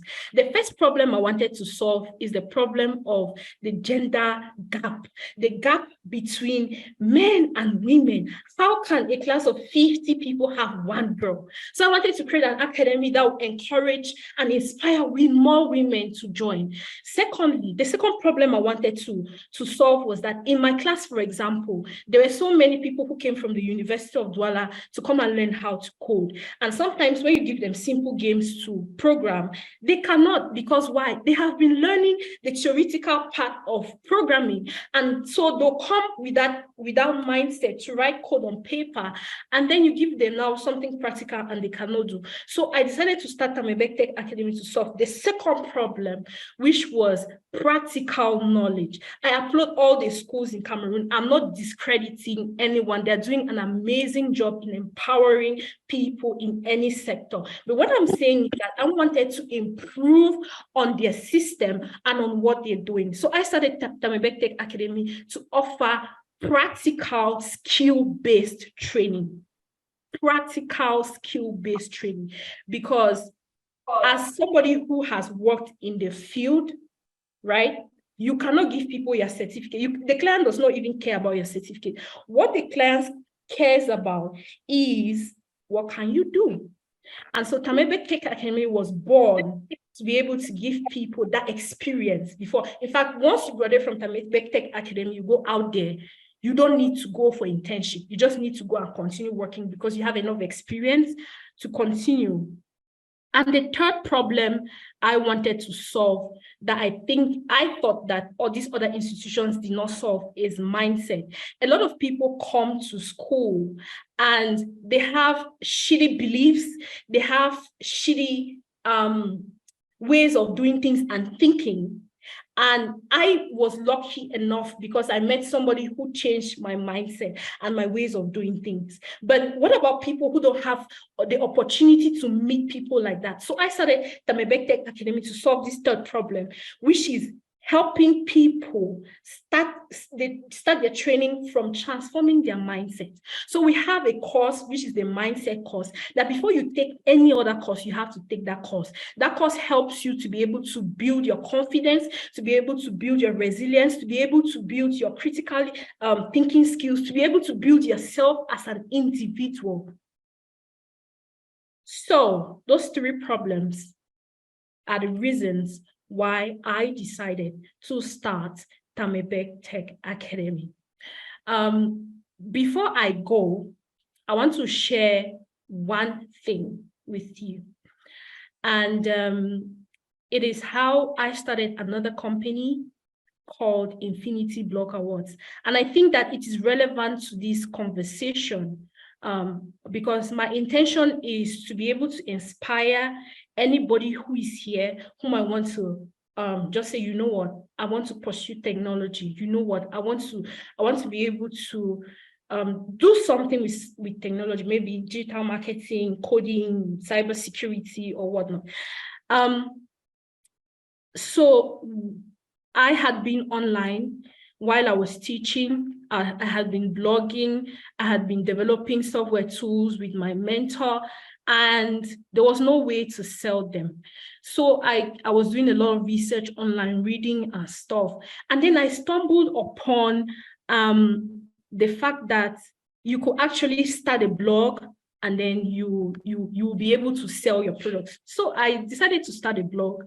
And then that decision to start a blog is one that really, really transformed my life, because I learned a lot about how to configure blogs, how to do SEO, how to do, in fact, for the first 3 years when I started, I did not make any money, but I was determined because I could see the potential. I could see other people. You know, when you're in a community of whites where people can come from all over and tell you that, hey, I just made $400,000. And you're like, what? Why is it that I cannot make $1 single? Like, what is wrong with me? Why, like, look at all this money, you know? And I had hope that if these people are making $400,000, $300,000 from a blog, I can do it too. And I was there learning, trying to find out the missing link. What was that thing? Why was I not making money? And the day I discovered the answers, that was the day I made my first $65. It was like, hello, tiny cha-ching, that is the sound of dollars falling in your account. I was like, hallelujah. This is all I've ever dreamt of. This is the passive income I've dreamt of all my life. And when I made my first dollars online, it encouraged me to be able to build more systems, to be able to do more things, to earn more money, because I knew that it was possible. And my mind was able to believe it. So while blogging now, I discovered that a lot of women or a lot of people online wanted a platform to celebrate them. And I was like, this is an opportunity to create a blogging awards for bloggers. But I'm in Cameroon. How am I going to do this? I've never seen somebody in Cameroon who can be able to create something that is global for everybody. So I started doing research. I started asking around, how can I create this? How can I? And the words of discouragement that I got were alarming from the people that I contacted and I spoke to. So the first thing is that when you have an idea, keep it to yourself or only talk to people who have been there before. Because when you talk to other people who don't understand, majority of the time, they are going to discourage you, all right? So when I spoke to people about this idea, they told me that, say that again. Yeah, I just wanted you to wrap up in 1 minute. We are beyond the time we're given. Yeah. Thank you. 1 minute. Right. So when I told them about this idea, they discouraged me a lot. People called me a scam. They called me prostitute. They called me, I'm going to taking men's money and I want to squander it online and all whatnot. And I just want to conclude by saying that whatever people say to you, I want you to know that you can navigate and be able to accomplish your goals, and don't listen to naysayers, because we as women, sometimes we get bombarded with all sort of negativity that can bring us to our knees. So I just want to encourage you to keep going. You've got this. Thank you so much. Thank you very much, Ms. Tanya. Let's give her a round of applause. Ali is commenting that indeed rediscovering oneself is quite important. Everybody is inspired. Slovenia Cameroon says the best way to empower women is to educate the parents to give children the chance to choose their best path. A lot of African women have great potential, but they have to be directed to the wrong path. Educational orientation is important in our society. So we also have a whole lot of other comments that have been made. And indeed, you are part of this webinar by just simply making a comment on the chat box. I'm going to call, without any further ado, our fourth speaker, Ms. Peggy Kapche-Tanzania. I hope I've pronounced that well. She is the founder and CEO of Synergy Consulting, and she will talk to us about how to break barriers and achieve success in a corporate world, and share her personal story so we get to appreciate her challenges in the industry. The floor is yours, Ms. Peggy.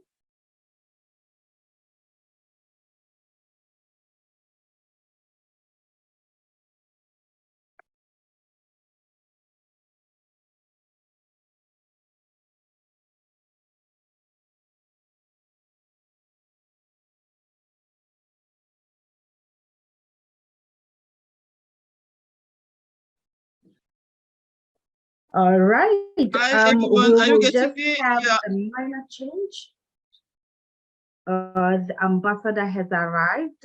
Ms. Peggy, forgive me. I will have the ambassador speak. Then you have to go just after the ambassador. So let me call to the stage His Excellency Churchill Ewumbue-Monono. He will give us a keynote address on empowering women leaders. Your Excellency, the stage is yours. Dear moderator, what I want to do, I'm still enjoying some of these statements. So can you still give me some time? Let me listen to some of these presentations, which are quite enriching for me, because if I give my statement, I'll just go, So let me also enjoy being around and listen to and learn a bit from most of what the speakers are saying. Maybe after the next person. Wonderful. Thank you. All right, wonderful. I hope that's okay with the organizers as well. So I will then continue with the program and call Ms. Peggy Kapche-Tanzania. Hi, everyone. I'm having issues with my video. I don't know if it's not working. Okay, what I could do is call the next speaker while you get in touch with the organizers to see if there's a way you could configure the video to work better for you. Okay, Yes. thank you. let me call the good doctor, Dr. Eunice Thomas, to talk about breaking barriers, advancing women in leadership roles. She is the Chancellor of ETLA. She's a speaker, she is a trainer, she's a leader, she's a coach. She is everything. And let's give her a moment to share her journey, experiences, her excellent skills with us. Dr. Yini. Thank you. Thank you so much. Wow, I've had the most interesting conference of the year. I must take out time to celebrate everybody that is right here. And my special love to Dr. Linus Akepe, my boyfriend, who gave me, how long? Bobo, an instant notice, I would say. My notice came as in, it is right now, come now, do this and right now. But thank God, it is just to share my story. Mine is a story of two concepts. First, the concept of complementarity. The second, the concept of anti-fragility. Okay. Complementarity just means that you are only able to do that big thing that you're doing because I am back here doing these little things that you cannot do at this time. Those things that are not your priority at this time. Those things that you have never learned to do. Those things that you can't afford to do. So whether we cross, when we cross roles, I appreciate you for doing the little things as well. Meaning that at home, if I am cooking, I am sweeping, I'm tending the baby, that makes me a domestic goddess, not a housewife. Because my man is out there doing the big contracts, bringing the big money, taking the big risk. Then when we cross tables and I am out there doing the big thing, I am thankful because I am not better than he is at that time. Rather, he is doing the other things that I'm unable to do at that time. Meaning that women ought to know, regardless what we're doing per time, where we are per time, we are not better than the men. We are not the same as the men. We are different from the men. We are different from the men. So complementarity does a lot. It kills competition, encourages collaboration, and partnerships and all of that. So it is agreeableness. That's what complementarity is. The second one is anti-fragility. Ladies, gentlemen, if anyone came out here to say what is the opposite of fragile, we will say resilient, right? It is not. You start out as a fragile person. Women, naturally, maybe because of our frame, our makeup, natural makeup, people think that we are fragile. No problem. So you start out as being fragile, meaning that you break under shocks, you break under any heat. You move from there and become agile. You move quickly and easily, whether it's your business, whether it's you, whether it's your family, you try to make things quickly, easy, And then when you are shocked, you're robust because you can bounce back from shocks. You can bounce back from volatilities and uncertainties and all of that. Okay, great. But for how long? They tell you you're resilient. That means you are agile for a long time. You work to remain agile for a long time. But that is for as long as the next shock comes. When the next shock comes, what becomes of you? You either return to being fragile or you become anti-fragile. By being anti-fragile, you are going to be gaining from shocks. Please type in that chat for me, gain from shocks. When you become anti-fragile, you begin to profit from shocks. There's a concept in in Japan. It is called kinsikuroi.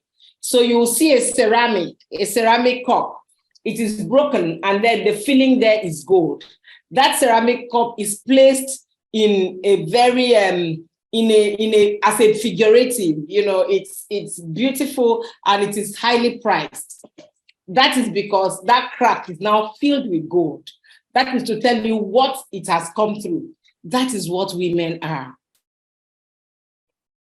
That is what women are. That is who we are.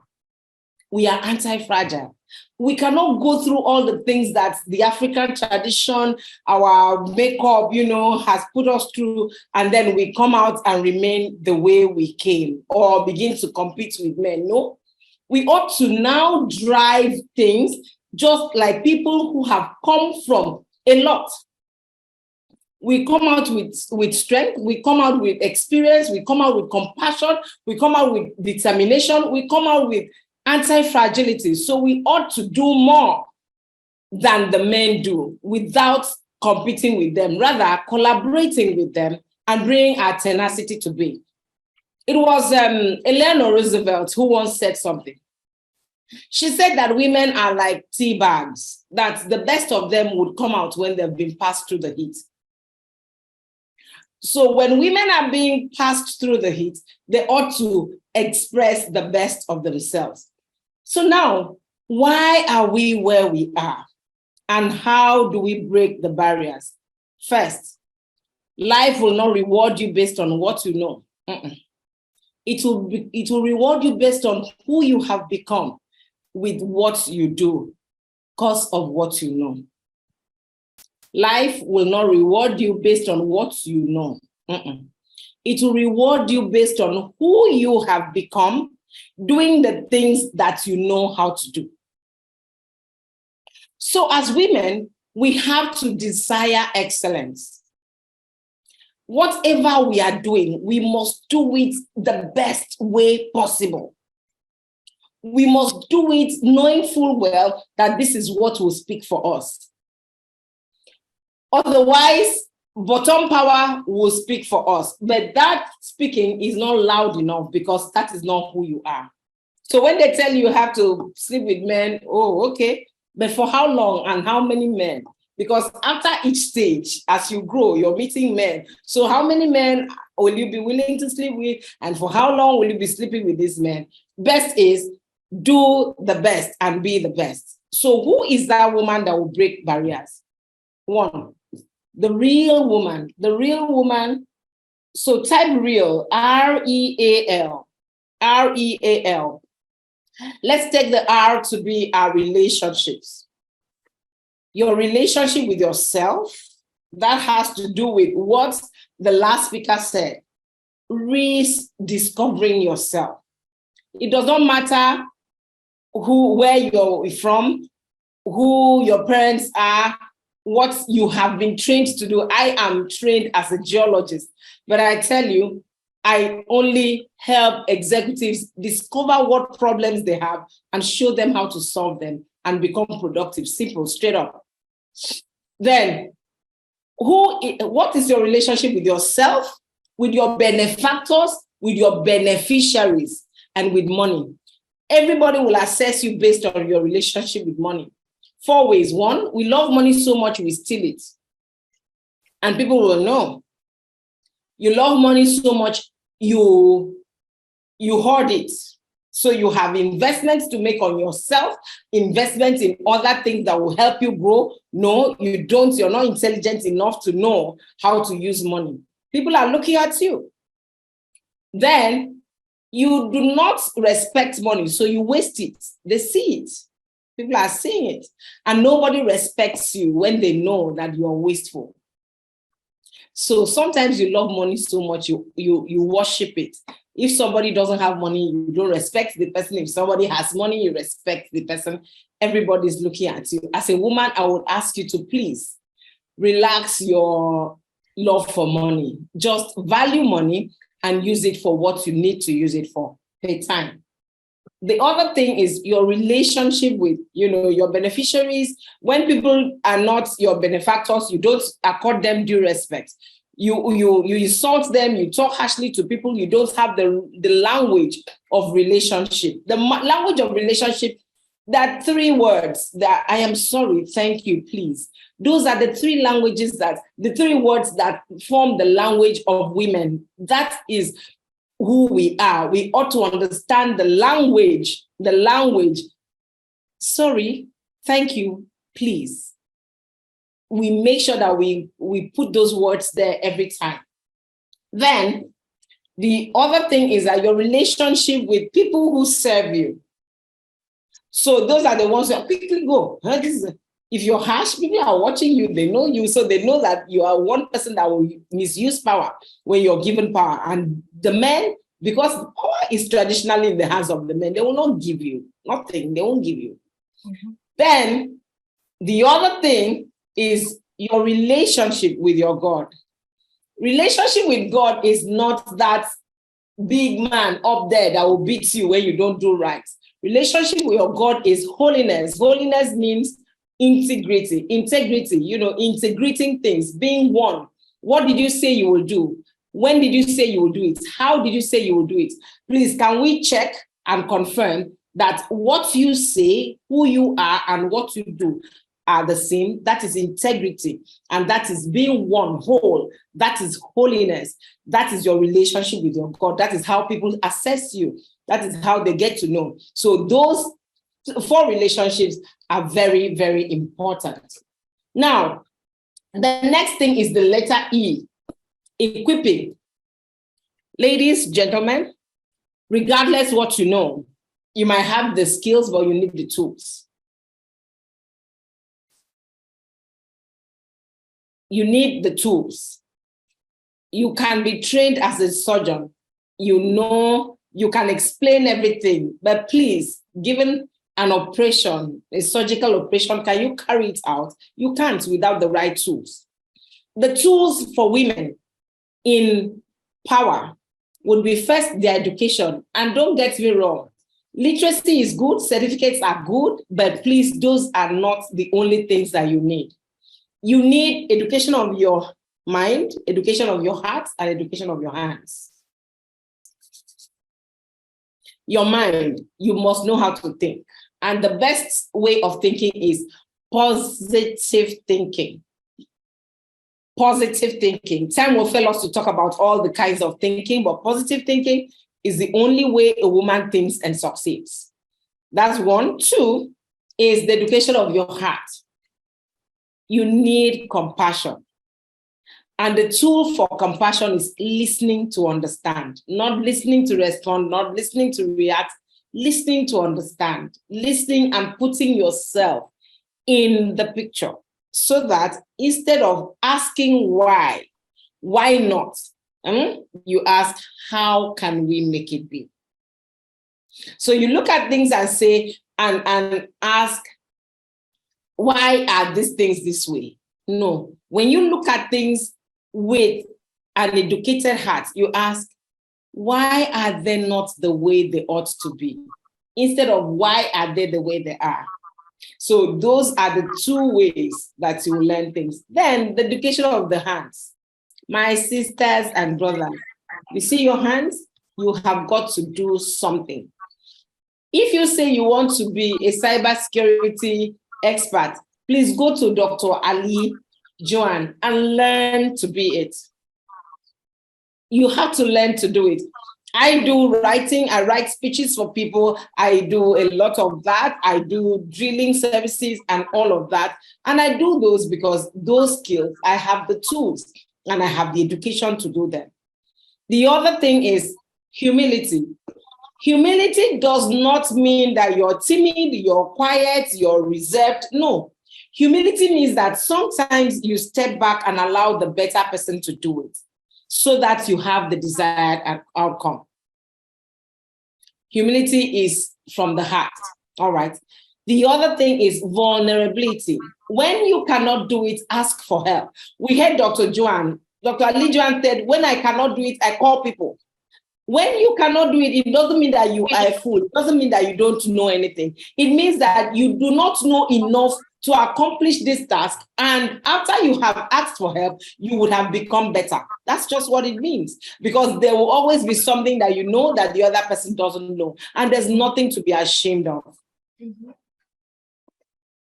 Yeah. And then the other skill, the other tool that you need is the tool of time. It is not every time that you will be on stage, understand it. Sometimes you have to be in the audience and sometimes you have to be backstage. So your timing is important. When you're ready, you cannot afford to rehearse on stage. Get yourself prepared. Study to make yourself approved. Be ready so that once they say, oh, you go out there and be your best.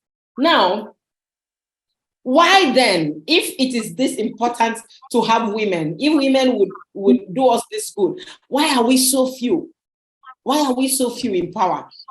Many things. One, why we have fewer women is that women will tell you that they don't have money. We have not strategized appropriately. We have not strategized appropriately. Show me one man, however rich he is, who has sponsored himself through elections, won, and been in office. Not one man. Men will always contribute. Even women, when we have money, we take it to them so that they go there. And that is because we believe in them. And that is because we trust that they can stand up for us. We can also stand up for ourselves. We can begin to believe in ourselves. Hi, Mavis, sorry to disturb. I don't have video. I don't know how to fix it, please. Can you help me? Okay, let me see. Okay. That's okay, Miss Peggy. Let's allow Dr. I don't understand what's happening. Wrap up. Oh, I'm wrapping sorry. up, then I'll call you to the stage. You'll present without the video. Don't worry. Okay. Let her wrap up. Dr. Eunice. So patronage also. Women, you see, content follows form. Content follows form. I don't have a plastic bottle, but of course you guys know that plastic water bottle. You cannot put hot water in that plastic. If you put it, it will melt. But however fragile a teacup looks, because it's going to hold your coffee, you will pour hot water in it, you will pour coffee into it, and guess what? It will now become your duty to protect it. So women, when you can hold value, the men will turn around and protect you. When you bring value, the men will take responsibility for your welfare, well-being, and for you to last in office because they will benefit from your being there. Nobody should deceive us that men hate us. They don't. Men love women. If anything, a man makes money because of a woman. Your father sent you to school. Your brother defends you. Your husband married you. Which man now hates women? All the things that men used to do, they did those things to protect us. So they will say, don't go out there. Don't fight because we will fight for you. Don't go out there so that you're not hot. Don't go and work. We will bring food to you. Don't say anything so that you're not quoted. We will go out there and do all of this for you. When did the men begin to hate us? What the men are afraid of is how we are managing power. We have not been taught to manage power. So every time the men give us access to power, we use it against them. So they are now holding back because, and that's not a problem. It is very soon we'll begin to teach women, modern women, how to manage new power. Men, please, I want to beg you on behalf of the women. We were not taught how to manage power. Power was not traditionally our thing. Until my grandmother, my great-grandmother passed, she never asked for anything because she didn't know she had any right. Marriage at that time was for reproduction. It was a reproduction economy. Come here, make children for me. And what the woman had in it was a sense of, anchoring, a sense of belonging and social status that made her honorable, somebody's wife. From there, we became, by the advent of the contraceptives and women's movement. Women now realized, and men too, realize that, this thing is beyond reproduction. Oh, this thing can be for pleasure and connection. And if it is for pleasure and connection, when I have served you, you are the one to confirm to me that I have done well. So what did it become? A service economy. 1 minute, Dr. Yu, 1 minute and wrap up. Yes, please. Oh my God. Okay, so right now, let's move from equipping to attitude. What attitude do women bring? They will tell you, bring up a positive attitude. No, please do the right, be in the right attitude. Have the right attitude. That quote is for you. Do as the occasion demands. Now, your legacy. What do you want to leave the world with? What do you want to leave the world with? What do you want to leave for the world? That's up to you. And once that is clear, then every other thing will be easy. So I wish us I wish us peaceful deliberations going forward. I'm going to be here. I'm learning a lot already. And I can't thank you enough for the privilege of your time. Thank you for the audience. God bless you.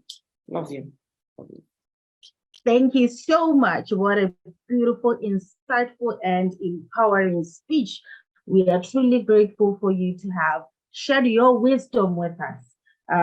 You speak the truth, and I appreciate that truly. So I'm just going to quickly call upon Ms. Peggy, who's been dying to share with us. Then we'll have our ambassador making the presentation after Peggy. Ms. Peggy Kapche-Tazano, I had already introduced her as the founder and CEO of Synergy Consulting. And of course, it can't be easy. Ms. Peggy, even without the video, kindly share your wisdom, your insights with us.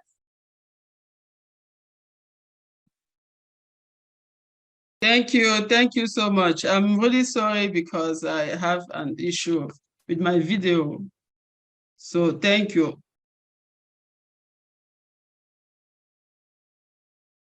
I don't know what's going on. Yeah, you may go ahead. I'm so sorry. I think that the problem is maybe from your computer or something. Do you have anybody around you that can just look at what could be the problem? Because from this end, everything is okay. Okay. Okay, let's move that's forward. gonna take on her time. It's still okay without a video. Let's share our insights.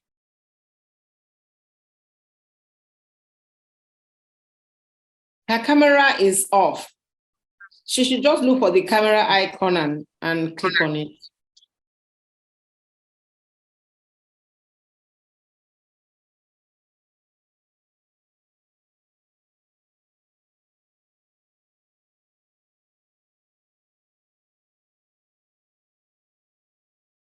Okay, so while Ms. Peggy tries to fix the camera, in the interest of time, I'm going to call another speaker. That we are moving towards the end almost. Can I call Dr. Colonel Irene Montesh Pindele? She is from Citizen Security. She is a safety and health expert.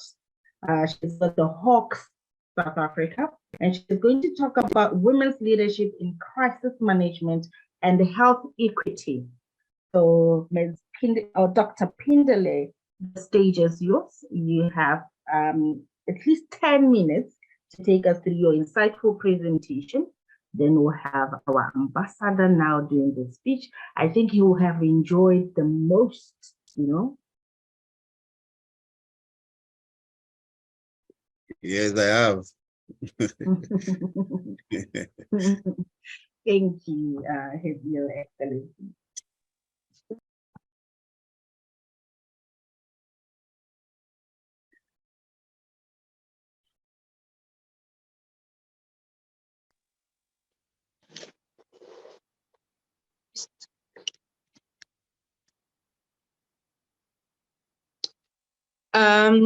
Good evening, His Excellency, the Ambassador, ladies and gentlemen, my fellow panelists, and all protocol observed. I would like to first start by introducing myself, but I think I'm going to steal some concepts and titles from Dr. Ali Johan and Dr. Eunice. I am a mother. Yes, Dr. Pindele, we just have a minor inconvenience. Ms. Kayamba Mondia, who is the seventh speaker, has a meeting to get to. So she just wants to deliberate or deliver her speech in just 5 minutes. Then she'll give you even her own time. You'll have extra time. All right. So may I kindly call to the stage Ms. Kayamba Mondia. She's an ICT and forensic expert. She's with the Zambian Ministry of Finance, and she'll take us through women's leadership in crisis management as well, and health equity. So thank you so much, Dr. Colonel Irene Montesh-Kendele, for giving her an opportunity to take us through her presentation briefly. Ms. Mondia.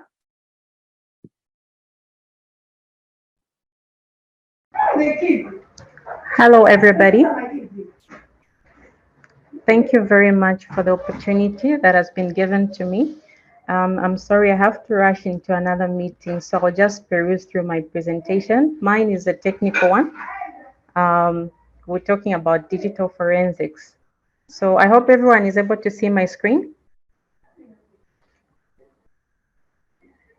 Hello? Yes, we are able to see your screen. Okay, and I'm still at the office.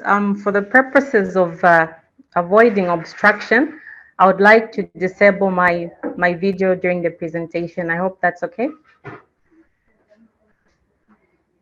Yes, indeed, that's okay. Thank you. All right. Okay.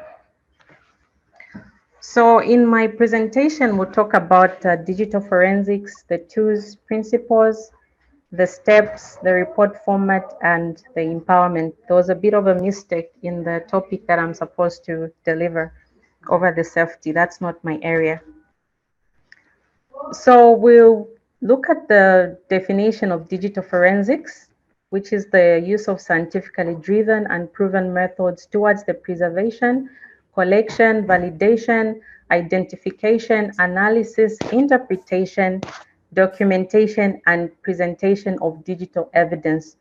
So this evidence has to be obviously be used in court. It must be admissible in court. So we have digital forensics in various branches, such as computer forensics, mobile, network, and database forensics. These are just a few, but they're quite a vast other fields of forensics like email and website forensics. I'll talk about the tools in forensics. There are quite many as well on the market. We have the hardware and software tools, of which some are open source, others you need to buy them at a cost. So I will share a detailed presentation of what I'm talking about, because I just did a summary of what I was tasked to do. Looking at the time that I've been given, I'll be able to share this with you. So I'll talk about the principles of digital forensics, which are guiding principles for any type of investigation, whether it's mobile, network, or computer forensics. So the first step is to get proper authorization. You need to get warrants, letters, request letters in order before you start any investigation. Secondly, you have to adhere to applicable laws, as well as identify all sources of potential evidence, suitable methods to access data, prevent contamination, preserve integrity, robust testing and validation, as well as documentation. So I'll be able to share the detailed steps and what is involved regarding the principles with the organizers, so that or people who want to access may get in touch with them. So I'll talk about the digital forensic process, which have the following steps: the acquisition, validation, extraction, reconstruction, and reporting. So under the acquisition, this is a process of acquiring information from digital devices. Well, the validation, you have to look at the data, verify that it falls within the reasonable limits. Extraction, where you start categorizing the information depending on the formats, while the reconstruction and recovery looks at putting in the dots together to create a whole picture. The reporting obviously is a very important step because everything has to be reported from acquisition up to the last stage. And I'll just talk about the report format, which has to have the following: the identity, the source of the digital forensics, the deaths, if they need to have unique identifiers, the scope of the investigation, you need to have clear description, clear photographs of items submitted, the identity and signature of the law enforcement officer involved, and if it's a team, all the team members have to be there. You also need to list the technologies used during the examination, the findings, conclusion, date of report, and handover, as well as any other relevant information. So how do we empower women in technology? So empowerment means giving women the power, the control, and the support they need, and the equality at all stages, from workforce to higher education and leadership as well. So when we give them this, they will be confident in executing their various roles in different fields. So according to statistics, we have 3% of girls that consider a career in technology, and we have 34.9% of forensic investigators globally, while 22% of women have ventured into artificial intelligence career. This is according to the Women's Gender Snapshot 2022. So as we can see that the gap starts at school and continues through every stage. We have the CEO stage, where we have fewer women who are founders of tech-led organizations. The recruitment, usually men are preferred in terms of hiring to women in these fields. So you can see that. Come again? The slides are not moving. Apologies, the slides are not moving. They're not changing. They're not changing. Oh, I'm sorry. Let me try to stop and share again. Oh, okay. Let me try to share the screen again. I'm sorry about that.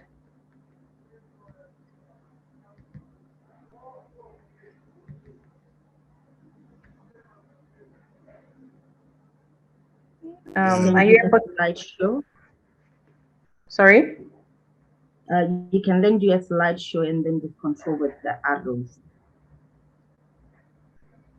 Okay. Are you able to see that? Yeah, we're able to see. Now that's okay. We can continue. Yeah. Okay. I'm sorry about that. I'm so sorry. Okay. Okay. So I was on this slide, I guess. Okay. So I was talking about the statistics. So now we need to see how do we leverage ICT and digital forensics and close the gap.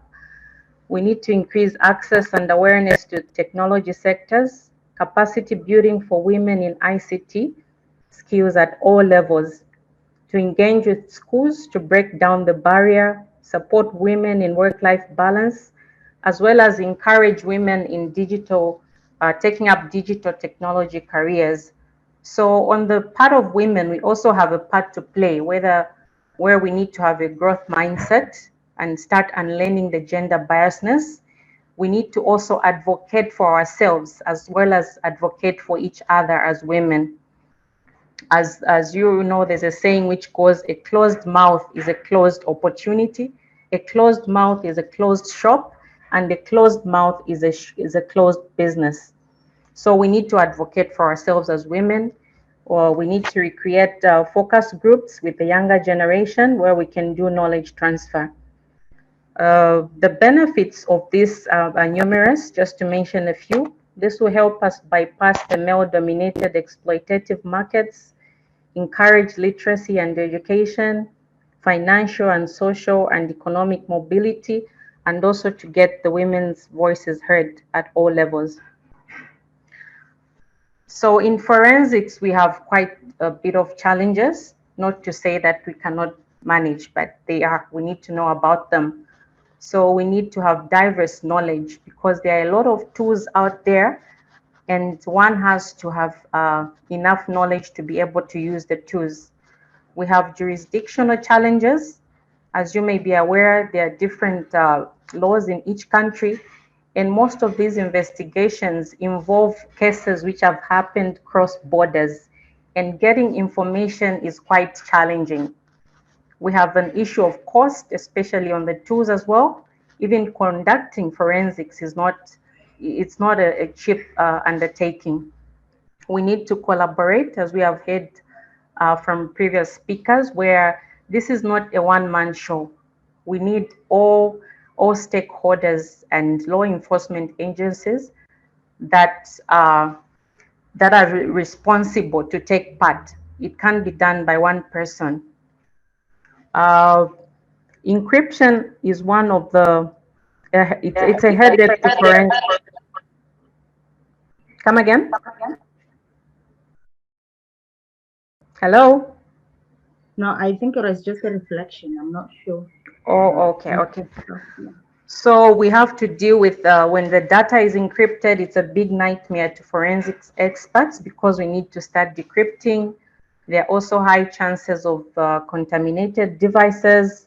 Finding data is also, it's a very challenging part because it's like finding a needle in a haystack. We have billions of records of data, especially when it comes to database forensics. So for me, I decided to go the forensics path in 2018 when I attended the International Institute for Certified Forensic Investigators conference, which was held in Livingstone, Zambia. So I have 14 years of experience in ICT, out of which 5 I've been trying to develop myself in forensic capabilities, as well as cybersecurity. So at that time, it was difficult for me because there were not so many people I could look up to in terms of mentorship. But through that conference, I managed to connect with presenters and facilitators, and they've been guiding me. So I can say I'm a new kid on the block. So yeah, I'd like to thank everybody for the opportunity that I've been given. I've also put some useful resources for further references. Thank you so much. Oh, amazing. Thank you so much for that short and nice presentation. It was empowering indeed to see all the challenges that the women in tech face, as well as you speaking from experience. We truly appreciate it. So I will go back to our earlier on speakers that were trying to navigate technology. Miss Peggy says her camera is okay now. So we are anticipating seeing her face on our screen. Miss Peggy, please take the platform and mesmerize us with messages of empowerment and encouragement. Thank you so much. I have issues with my video. There you are. Thank you. Thank you. Good morning, good evening, distinguished ladies and gentlemen, and a warm Pan-African Women's Day greetings to all of you. Today, we gather here to celebrate and honor the incredible achievements of women across the African continent and beyond. It is my distinct pleasure to stand before you as the CEO and founder of Synergy Consulting in Douala. It is the economic capital of Cameroon. So I am Mrs. Peggy Dazanu.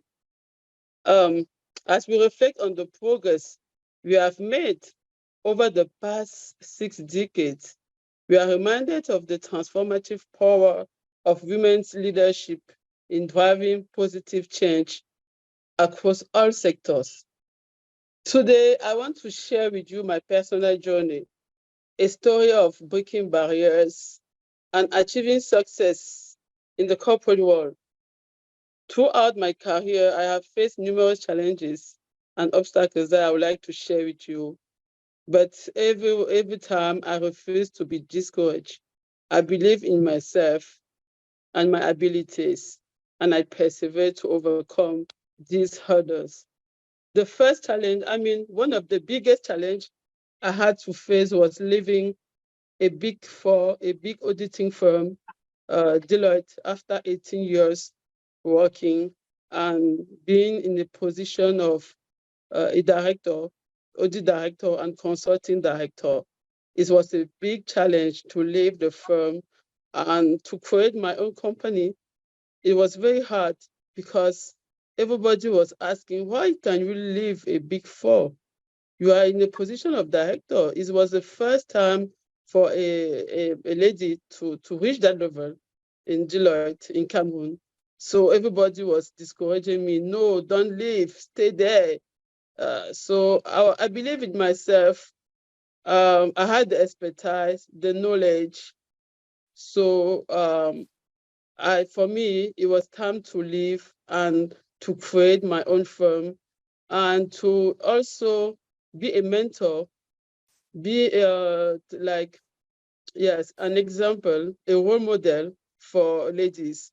So for me, I think that I reached my goal of becoming a director in the Big Four, and it was time after 18 years to leave. So the message I want to share here is that yes, you should never be discouraged. That's why I totally agree with all of you that even though you are sure you think that you believe in yourself, you are confident, you think that you have the knowledge, expertise, please go. Don't be discouraged, even people around you, because today, 5 years later, I'm so happy that I was able to do so because I have a lot of clients. I'm serving multinational companies, and I'm very proud of that. So I want to share that message with ladies, with girls, that yes, if you have something in your mind and you believe in yourself, please just go. Beyond my professional journey, I am immensely proud to be the chair lady of a women's microfinance institution in Cameroon. This institution empowers and provides microcredit to over 400 women and girls, allowing them to take charge of their lives and follow their dreams. While leading the microfinance institution, we noticed that despite their potential and despite their abilities to manage income generating activities, women still face several challenges in their potential development. So we provide training to promote the inclusion and financial education of women entrepreneurs because they still have social and cultural constraints.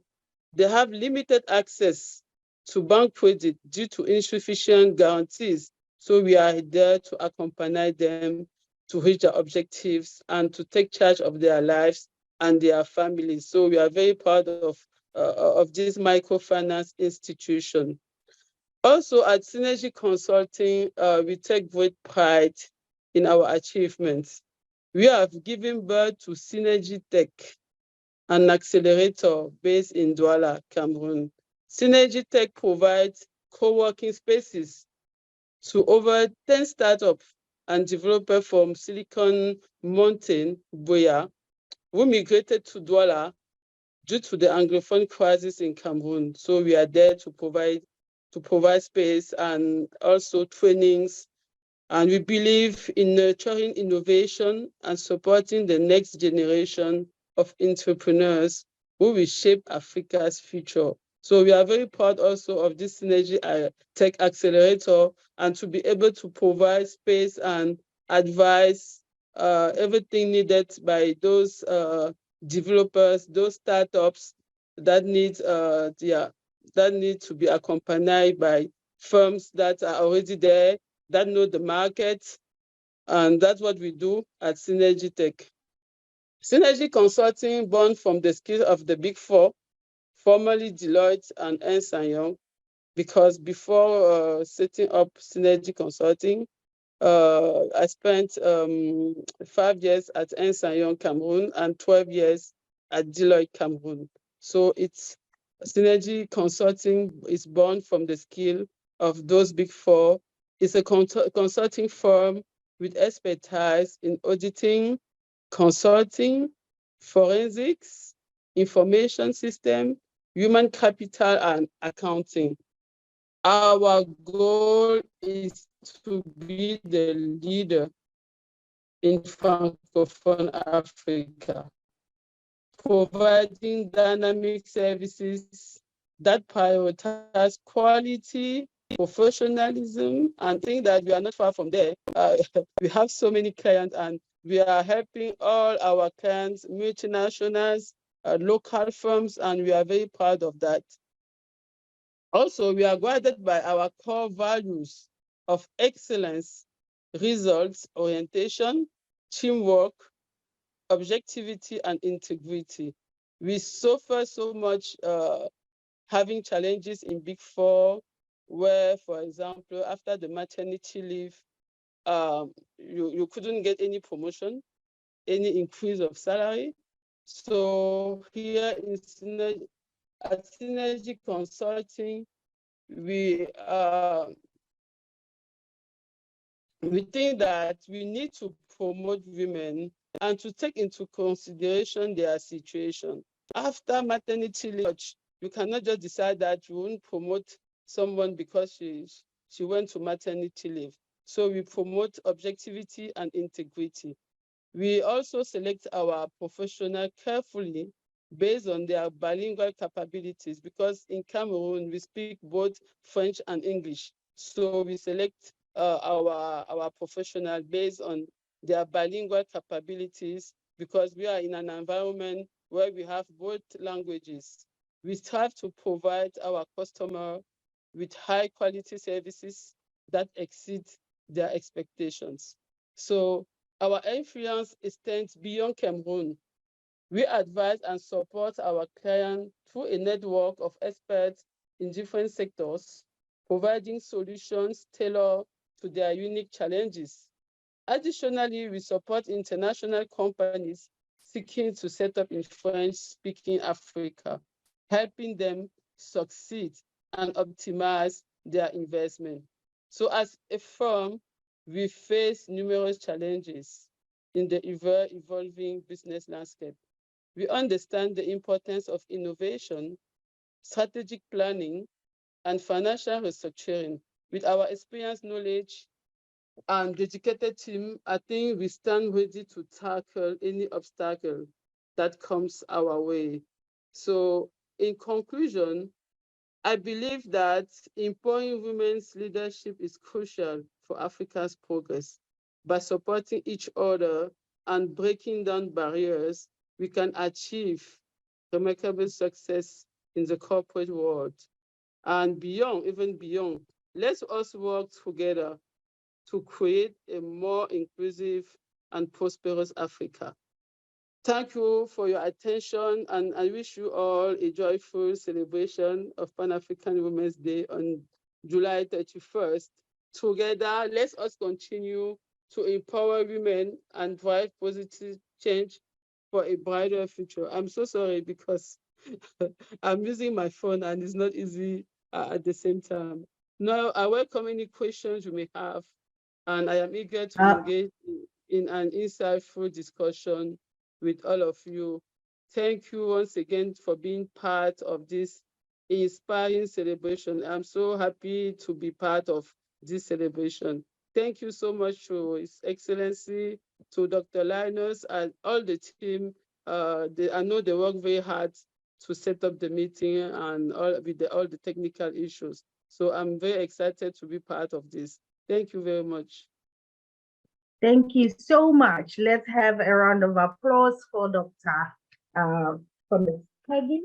Her message was straight on and clear. Make the decision, dare to dream and make the decision. It's so inspirational to see women break away from even the biggest companies and just pave their own path.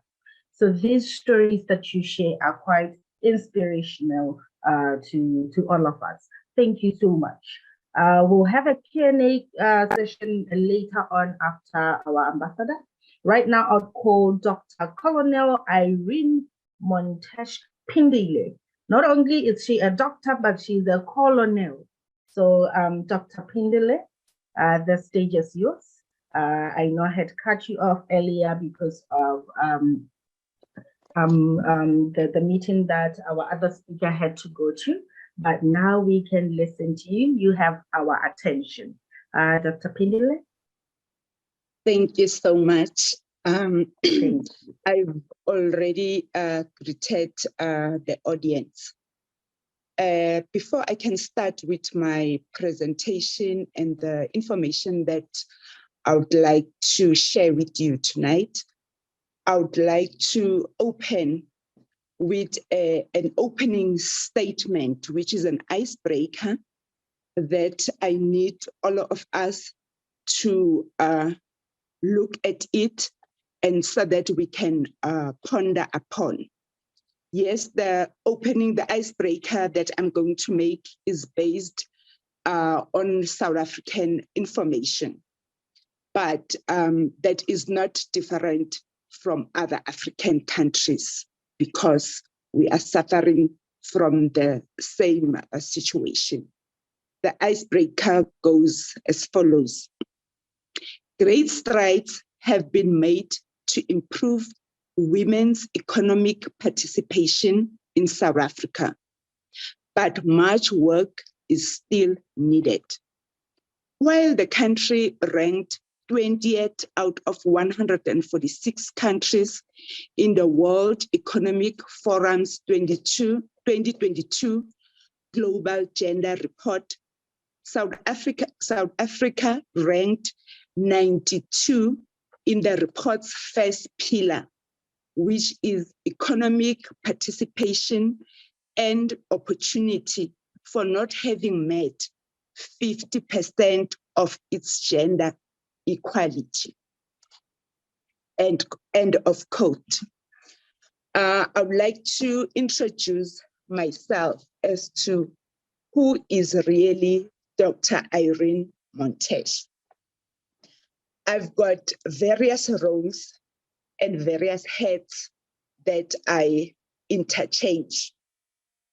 I am a mother, a sister, an aunt, a granny, a seasoned law enforcement officer, an academic, a motivator, and an entrepreneur, as well as a philanthropist. Sometimes I have an argument with my children who sometimes laughs at me and say, "Mommy, you are in business, but at the same time, you are a philanthropist. How do you balance this out? Because of if you are an entrepreneur, your focus is to make money. But because as a woman, they say if you give a woman a house, the woman will make a home. Therefore, it is possible for me to balance the two and reach out to previously disadvantaged societies and also pursue my own goals on the other hand. I would like to share with the audience as to where Irene or Dr. Irene started. I come from a family of four siblings and a mine worker who was my father and a domestic worker. When I finished my matric I didn't know what I wanted to do with myself. And at the time, a lot of careers, we were not exposed to a lot of careers. The main careers that we African people were exposed to was to be a teacher, a nurse, a social worker, and somewhere in between. But for some strange reason, I ended up being a police, a law enforcement officer. And even now I ask myself, but how did I land up here? Because of to be a law enforcement officer with all the other accolades that I'm having as a health and safety officer, as well as a seasoned security manager. It doesn't tally up with my personality. But being a woman, I managed to juggle around everything and make it work to work out the best for me. So in a nutshell, that is Dr. Irene.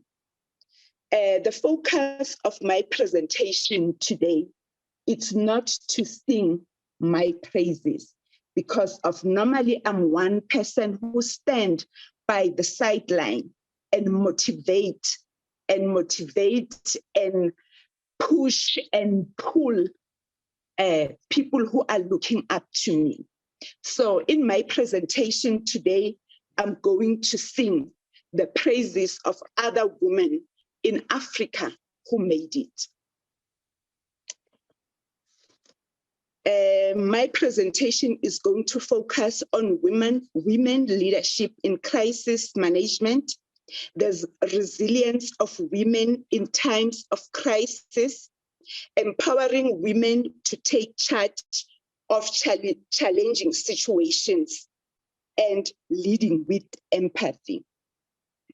When I got the invitation from Dr. Linus, and after he shared with me the topics that we will be sharing today in the celebration of Africa Women's Day, and when I heard that the ambassador who is representing Cameroon in the African Union, as well as being the permanent representative of Africa in the United Nations, I decided to come up with a topic that will resonate with him, as well as exposing or sharing with the ladies of the continent that Africa has become a global society, whereby we are so interconnected and we need each other. We need to motivate each other, and so that we can build a brighter Africa. I'm going to share the experience of involvement of South African police women in peacekeeping missions.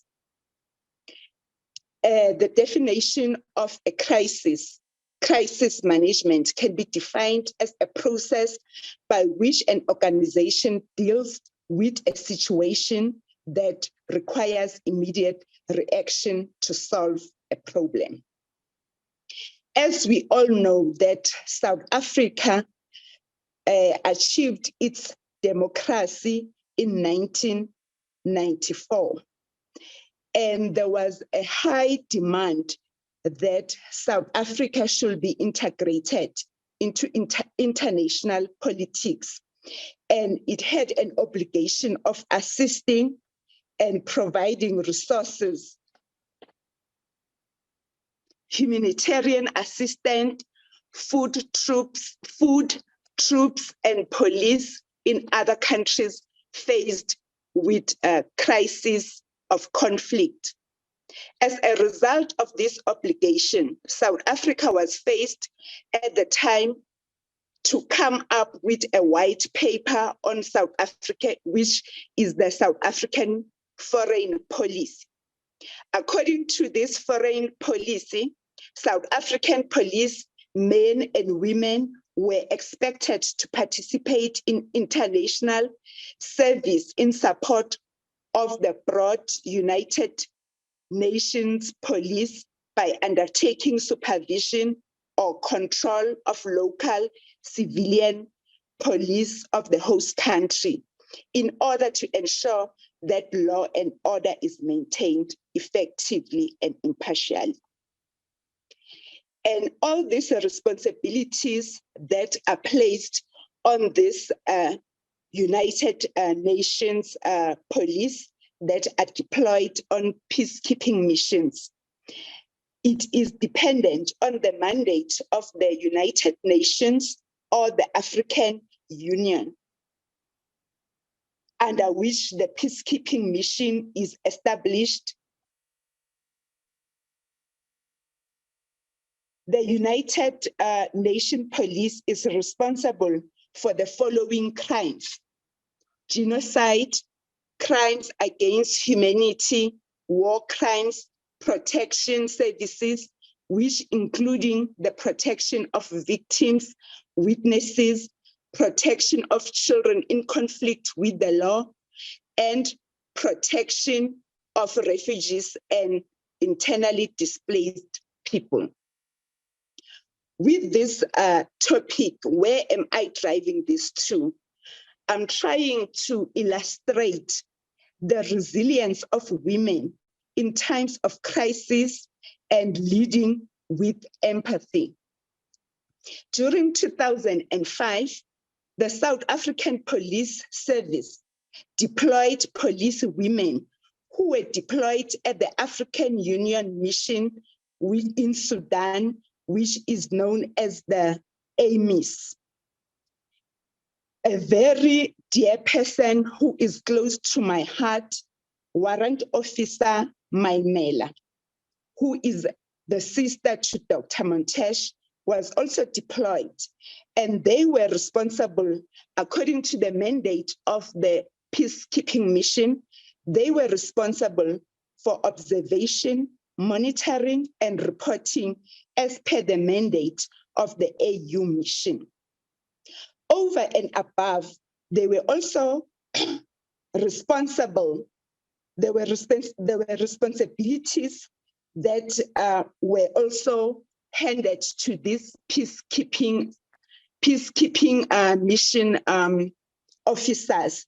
They were also responsible to escort the Sudanese women who were traumatized and attacked by the Janjaweed militias.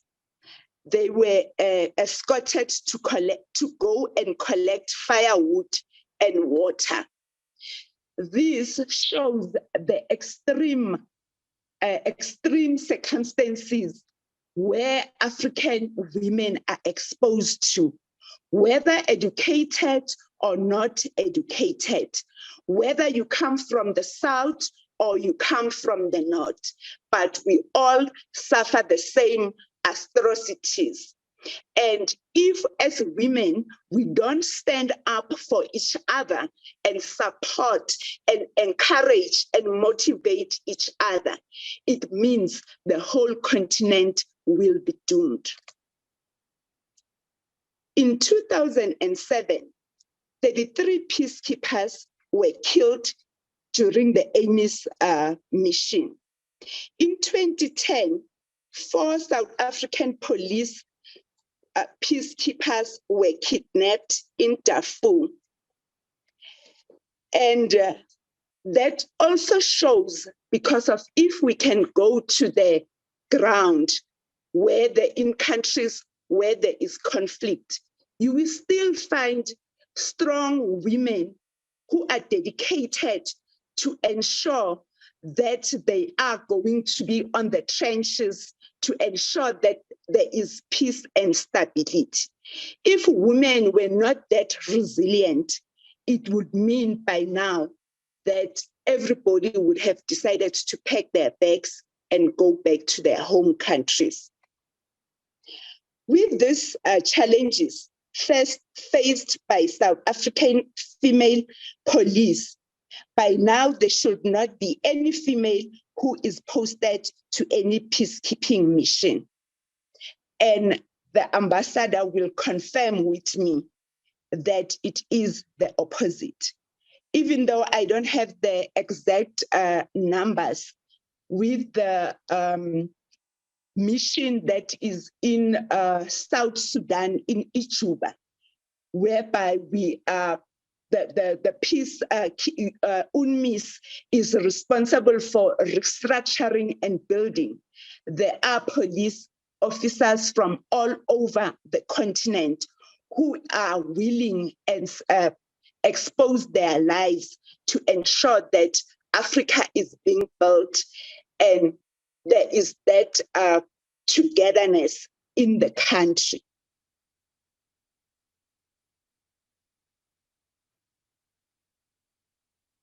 Because women are resilient in times of crisis, they are still persistent in their involvement. Women has resilience in times of crisis. It can be proven by female presidents of other countries, not in Africa, even though in Africa we've got our strong women that we need to celebrate. But I use these countries as an illustration to show that how strong and powerful women are. During the pandemic, there were countries that were outlined, whereby these countries are led by women. One example is New Zealand, Denmark, Finland, and Germany. During the pandemic that was facing the whole world, these countries operated in a best way. That shows the resilience of women and how powerful we are. They say if you teach a woman, you teach the continent, you teach the nation. Amidst the challenges that the female peacekeepers are faced with in peacekeeping mission, that include cultural shock, language barrier. The document I sent to you. Go on, copy it. Yes, Jane. Dr. Irene, I'll give you 3 more minutes. I think I now hope you'll be done in the next 3 minutes. We are Okay. over. Yeah. Okay, thank you. Empowering women to take charge of challenges. I like what Dr.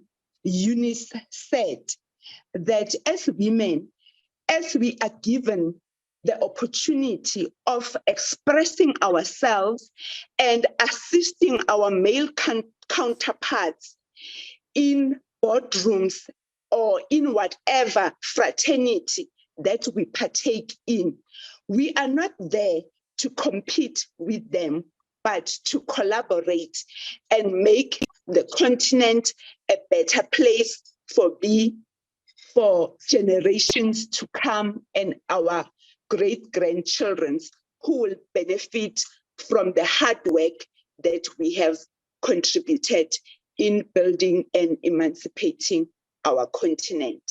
Thank you very much. Thank you very much, Dr. Colonel Irene Montesh Pindili. She is from South Africa, and not only has she shared with us experience as a police officer or as a woman in security and peacekeeping missions, which some of us are learning for the first time, but she's also given us words of encouragement to continue to be strong, to continue to be resilient and pave our path as we move mountains to achieve the same way as men do achieve in the security, tech, and cybersecurity industry. So right now, without any further ado, I hope you've been noting down those questions that you will then later on ask during our Q&A session. I am now going to call His Excellency, the ambassador, who has been with us here for quite some time now. He says usually he would have left, given his speech and left early. But for the fact that he's still here, listening and enjoying his time, we are actually honored, Your Excellency, and would like to give you the podium. Thank you, moderator. And like you said, I have not regretted the fact that I have pushed my speaking order to this point.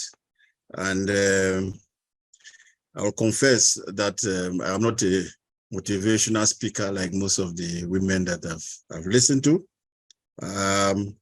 But I will speak what is expected from an ambassador. The last speaker, Dr.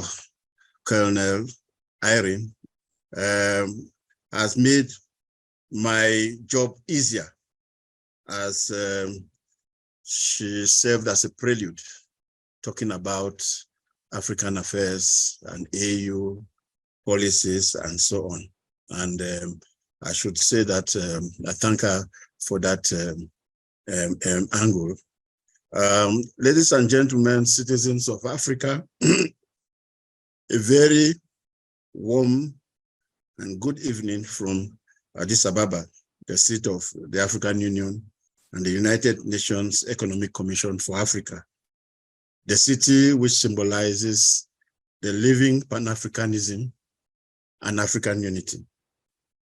Let me begin by commending the organizers of this webinar, namely the Center for Research on Democracy and Development in Africa, CEREDDA, and the EmpowerHer Tech Foundation. There is no doubt that the role of women in the digital transformation of Africa has been a major preoccupation of both the African Union and the Economic Commission for Africa. Let me also thank them for inviting me to this August event, which is aimed at raising awareness and generating interest in the celebration of the Pan-African Women's Day, not only in Cameroon, which I represent, but also in Africa as a whole. And talking about generating interest, I have been informed that before this meeting, we had 366 persons who registered for this event from 32 African countries, of whom 321 are women and 45 are men. I am excited because I am a Pan-Africanist and a practitioner of public diplomacy.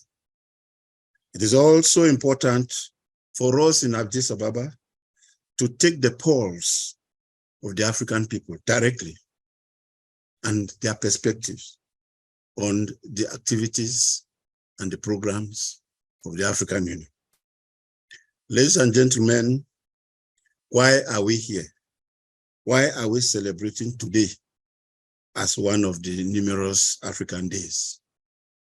Today, the 31st of July, 2023, we are celebrating the Pan-African Women's Day, otherwise known as the Day of the African Woman.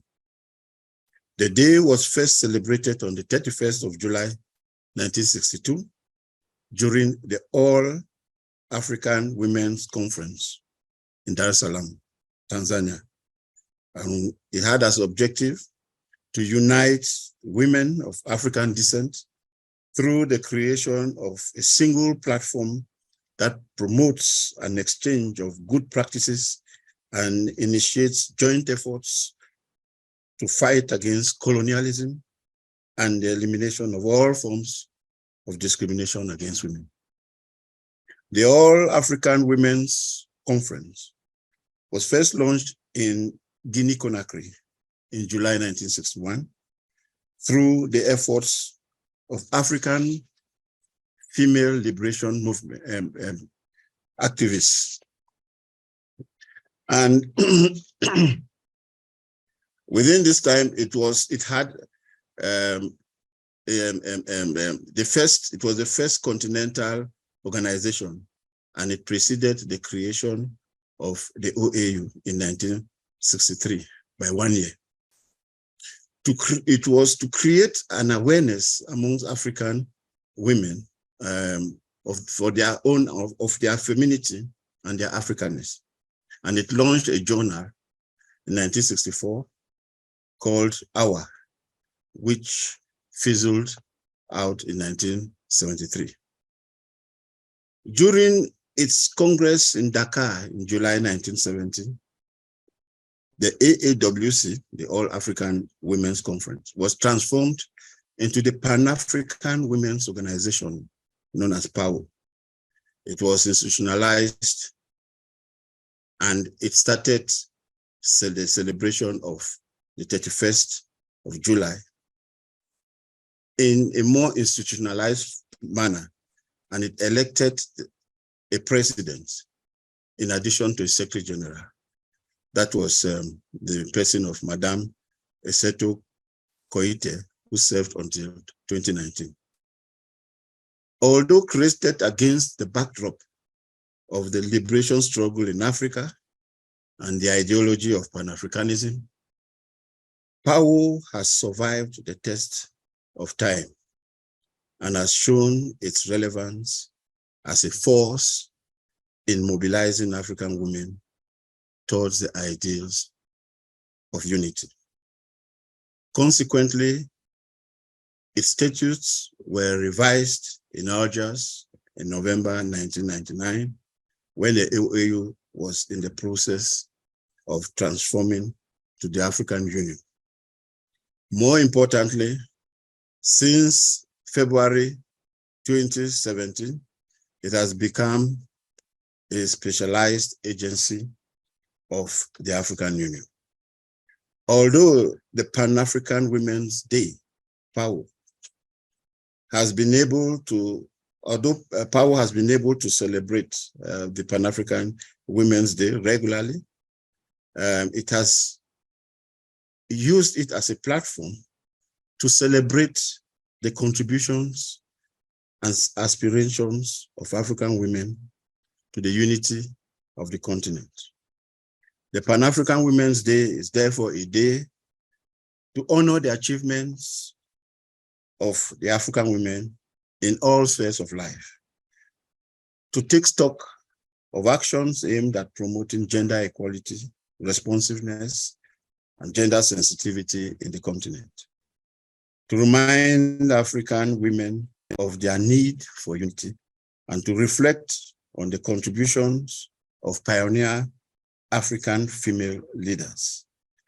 Every year, there is a message from the chairperson of the African Union Commission and the president of PAWO. And I hope that by the time you people will be going back after this webinar, the president's message must have been finalized. This year marks the 61st edition of the Pan-African Women's Day. And it's done under the theme towards achieving full gender equality in all spheres of life. And of course, digital transformation is definitely one of those spheres of life. The 2023 edition of the Pan-African Women's Day is significant for 3 reasons. First of all, it comes within the backdrop of the celebration of 20 years of the adoption of the Maputo Protocol on Women's Rights, which is Africa's premier legal instrument on the protection of the rights of women. Second, it comes within the backdrop of the celebrations marking 60 years of the creation of the OAU in May 1963. This provides an opportunity to evaluate the contribution of women in African unity.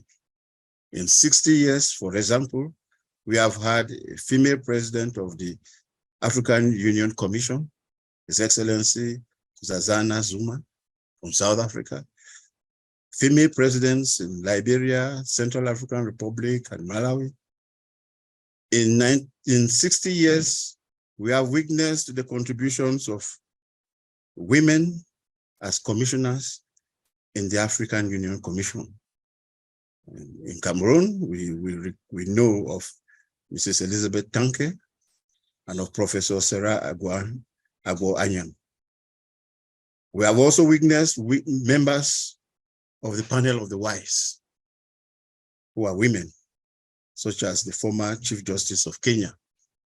In 60 years, we have seen women being appointed special envoys for women, peace, and security, as well as special envoys for youth affairs.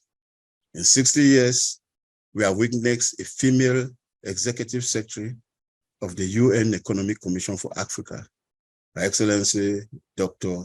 Vera Songwe from Cameroon. Third, the celebration comes within the backdrop of the operationalization of the African Continental Free Trade Area and the reforms of the African Union, which give a lot of opportunity to women to contribute towards the integration of the continent.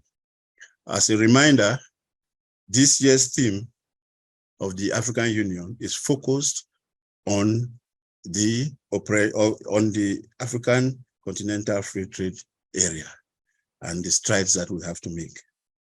Citizens of Africa, like I said earlier, I commend the organizers of this webinar. First, the Center for Research on Democracy and Development in Africa, which is an indigenous Pan-African think tank that popularizes the activities of the African Union as a member of the AU ECOSOC. The celebration of the 61st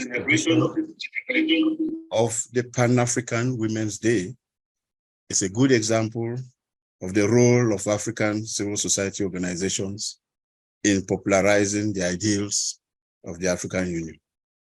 I also commend the EmpowerHer Tech Foundation, which is investing in digital marketing to be able to reach out to many people through the social media. The EmpowerHer Foundation is a startup firm, at the Silicon Mountain in Buea, Cameroon, which has built a reputation in digital marketing, networking, mentorship, and leadership. As Cameroon's permanent representative to the AU, it is my responsibility to also make the Cameroonian people and citizens to participate and contribute to programs of the African Union in order to make the Africa we want. As you know, the difference between the OAU and the AU is that the OAU was essentially a member state organization, while the AU is also people inclusive. And through such direct participation with the people of Africa on the ground, we have had the opportunity to know how they perceive what is happening in the AU Commission. It is also my responsibility to ensure that Cameroonian people and citizens are seen as contributing directly in the making of the Africa we want. Through such celebrations, the Cameroonian women are networking with other women of other African countries. Through such celebrations and webinars, Cameroonian women are able to expose their good practices. And I was happy when Mrs. Bomba mentioned the leadership of Cameroon's First Lady, Mrs. Chantal Biya, in launching a program to train 1 million women in ICT by 2035. Through such celebrations, we are also able to showcase what Cameroonian women have done in the areas of political leadership, peace building, and unity, not only in the country, but also in Africa. Through such celebrations, the African people could better understand the African Union and thereby contribute to the implementation of its policies and programs. I can only encourage CEREDDA and EmpowerHer Tech Foundation to continue to bring the African Union to the doorsteps of the African people and citizens, if even only in cyberspace. With these words, I wish you all a very happy Pan-African Women's Day 2023, and hope to see you once more in 2024. I thank you.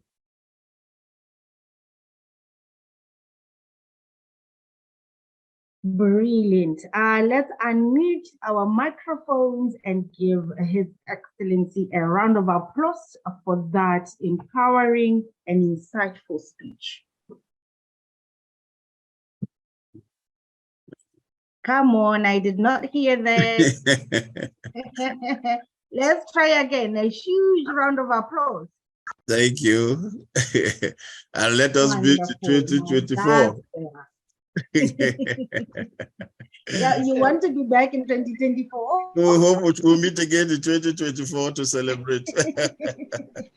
It was quite. The ambassador has enjoyed this so much that he wants to be invited annually. He's making his mark. So the organizers, I hope you are taking notes. Thank you so much.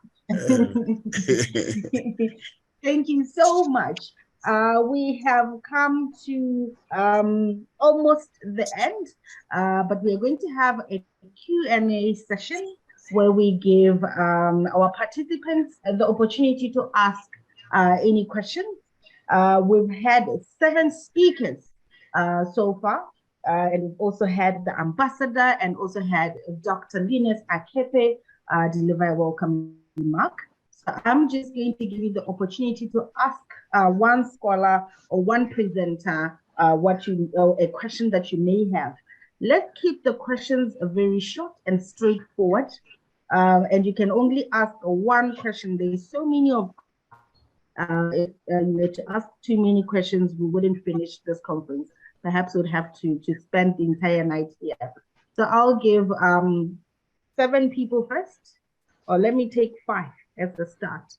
5 people, we close. We give the opportunity to the panelists to answer questions.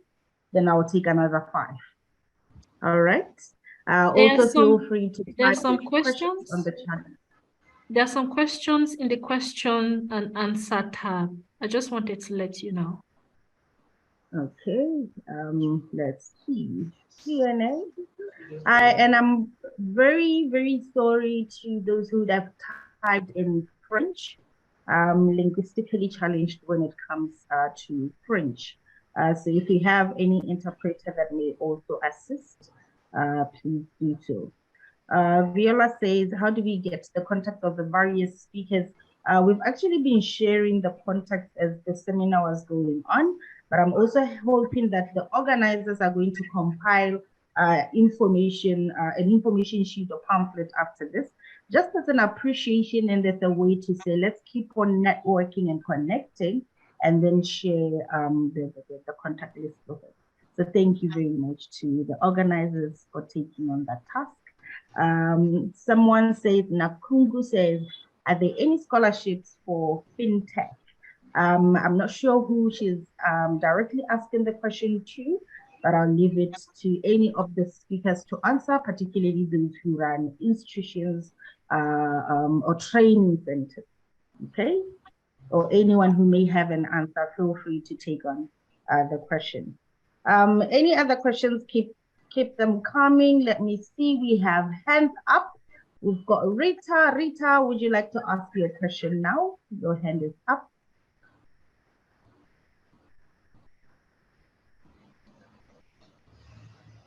Okay, I would like to answer the question about the that has to do with fintech scholarships.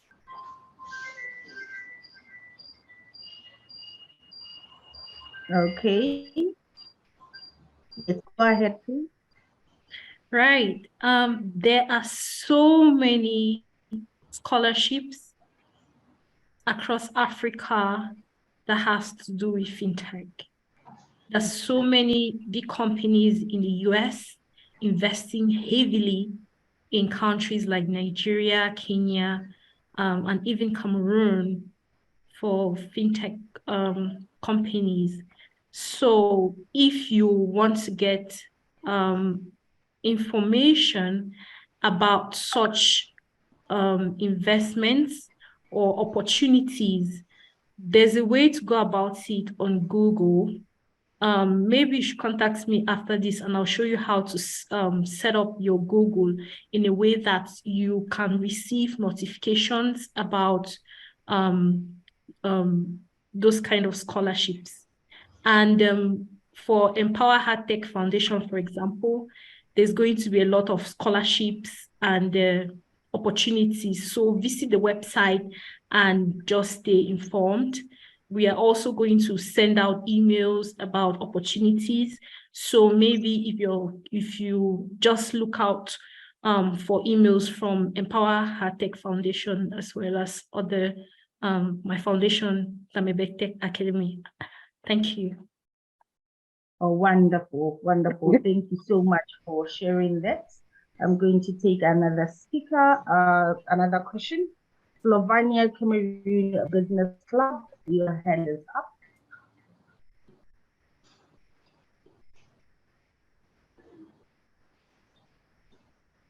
Slovenia Cameroon Business Club. I take it may be Nadia, is it? Okay, while they're prepping, I'll take another hand that is up. Mejabi Ramet Opeyemi. Your hand has been up for a while. Please do ask your question or make your comment.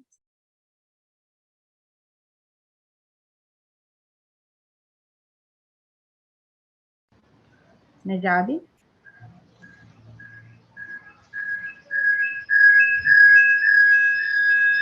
Hello. All right, I don't know what's happening. I think it's the technology. Yeah, hello. Yes.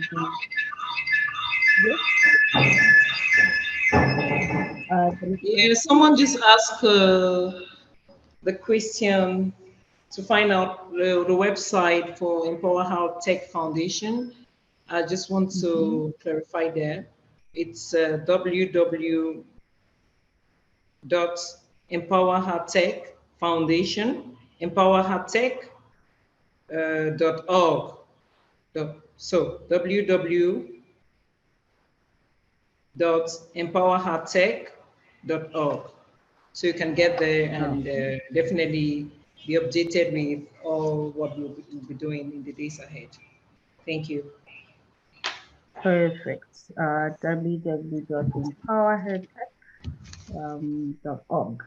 I hope you guys have noted that. It's the EmpowerHer Tech Foundation.org. Okay. So they've also noted that on the chat box, on the webinar chat. Make sure to note it down. Let's see questions in the Q&A. We do have Rita saying, please, how do we connect with mentors? We've already noted that the organizers will share contact information of the participants or the panelists or the mentors. Comfort Nkong says, the first speaker spoke about training Cameroon women in the suburb in technology. I'm not sure if it's phrased right. My question is for the entire African women, especially Nigeria, or is it only for Cameroon? All right. I'm not sure. Could Comfort perhaps you rephrase the question, please? Rephrase the question so it's clear as to what specifically you wanna know about. Najabi then says, a question to Dr. Ali. Dr. Ali, I hope you are noting this. He says, and Najabi Ramet, I'm currently studying to achieve BSc in sociology in the University of Abuja, Nigeria. I plan to start my master's in criminology immediately after my BSc. Am I supposed, what are you saying? I am so interested in cab security. What am I supposed to do, please? And question to Dr. Laseri, is criminology good for me to study for my master's? as a BSc in sociology holder. I'm still confused as to what to do for my master's. Okay, this one is quite a personalized question. So it's about getting advice. So I take it that really people that need the mentorship, and I'm one of the people that are happy to do it. And I'm hoping also the panelists in this group, as well as the EmpowerHer team, would definitely be happy to take on some of you as mentees. Okay, so we shall answer that question in a bit. Hate Black says, looking at the challenges and skepticisms of women in leadership, how do we go about it to raise awareness and bridge the gap, looking at the fact that Africa has been male-dominant, it has a male-dominant leadership environment? So any of the speakers can actually answer that. Then Ole says, to the organizers, today was packed. For future, can this be spread out? Very good stuff, but packed for a few hours. Okay, I think it's a suggestion that could be assessed. If they need be any unpacking in future, then they could be, as the celebrations continue to be held annually, hopefully. All right, so I'll give the opportunity to our panelists to answer. Dr. Ali, there was a question for you. Yes, if you can hear me, can you? Yes, we can hear you. Yes. Okay, all right. A while ago, technology failed me. Infrastructure is one of the problems that we have in Africa. And I pray that someday we solve this problem of infrastructure. This was an electricity problem. And so my lines kept on switching between my phone and my Wi-Fi and then my laptop. But that notwithstanding, I didn't have the opportunity to finish, which is fine. When we're caught up with time, we're caught up with time. So the person is asking about moving from one background to the other. And I'll assure you, and I will also encourage you that cybersecurity and IT and digital forensics are all things that need varied skills. And the good thing is that you're acquiring some of these skills already. You need to have a very good background in law, criminal law, for example. And you also need to have a good background in sociology and psychology. And then you need the technical background. So Ramat also, if you are young, what I can encourage you to do is that it's not where you start that is important, it's where you end that is what is going to be important. So once you've gone through your sociology, BSc in sociology, and then you do your BSc in criminology, you can start with the remedial courses in IT. And I want to assure you that cybersecurity, digital forensics is not IT as in just IT, not just using the tools. You have to know a little bit of the science of this technology. And it is very easy to learn it. I can tell you that when I go to teach at the School of Magistracy, I meet students that don't have any idea at all in computer science, in IT, in anything. But I have a way of bringing them from nothing to something so that when they are faced with digital evidence in their courts, they are not embarrassed, because this is what happened to me. They're not embarrassed. So somebody is talking to you about a hard drive and you think maybe a hard drive is like a big house somewhere. And so you are looking to see a big house moved into your court. So you begin to see what data is in there and what is not in there.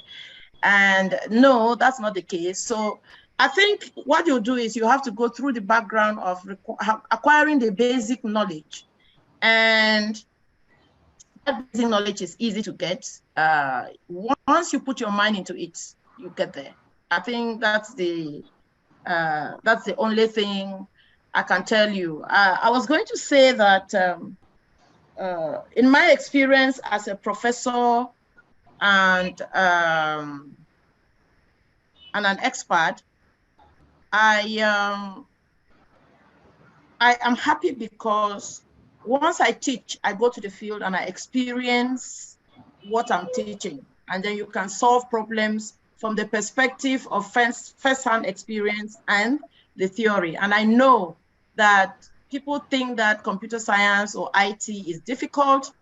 Our second, I think the speaker after me said that she moved from social sciences to being a digital marketer, which just tells you that it is your frame of mind, your desire to learn, your desire to know something that moves you to learning it. And you have to put in a lot of time, a lot of energy, but at the end of the day, I can assure you it pays.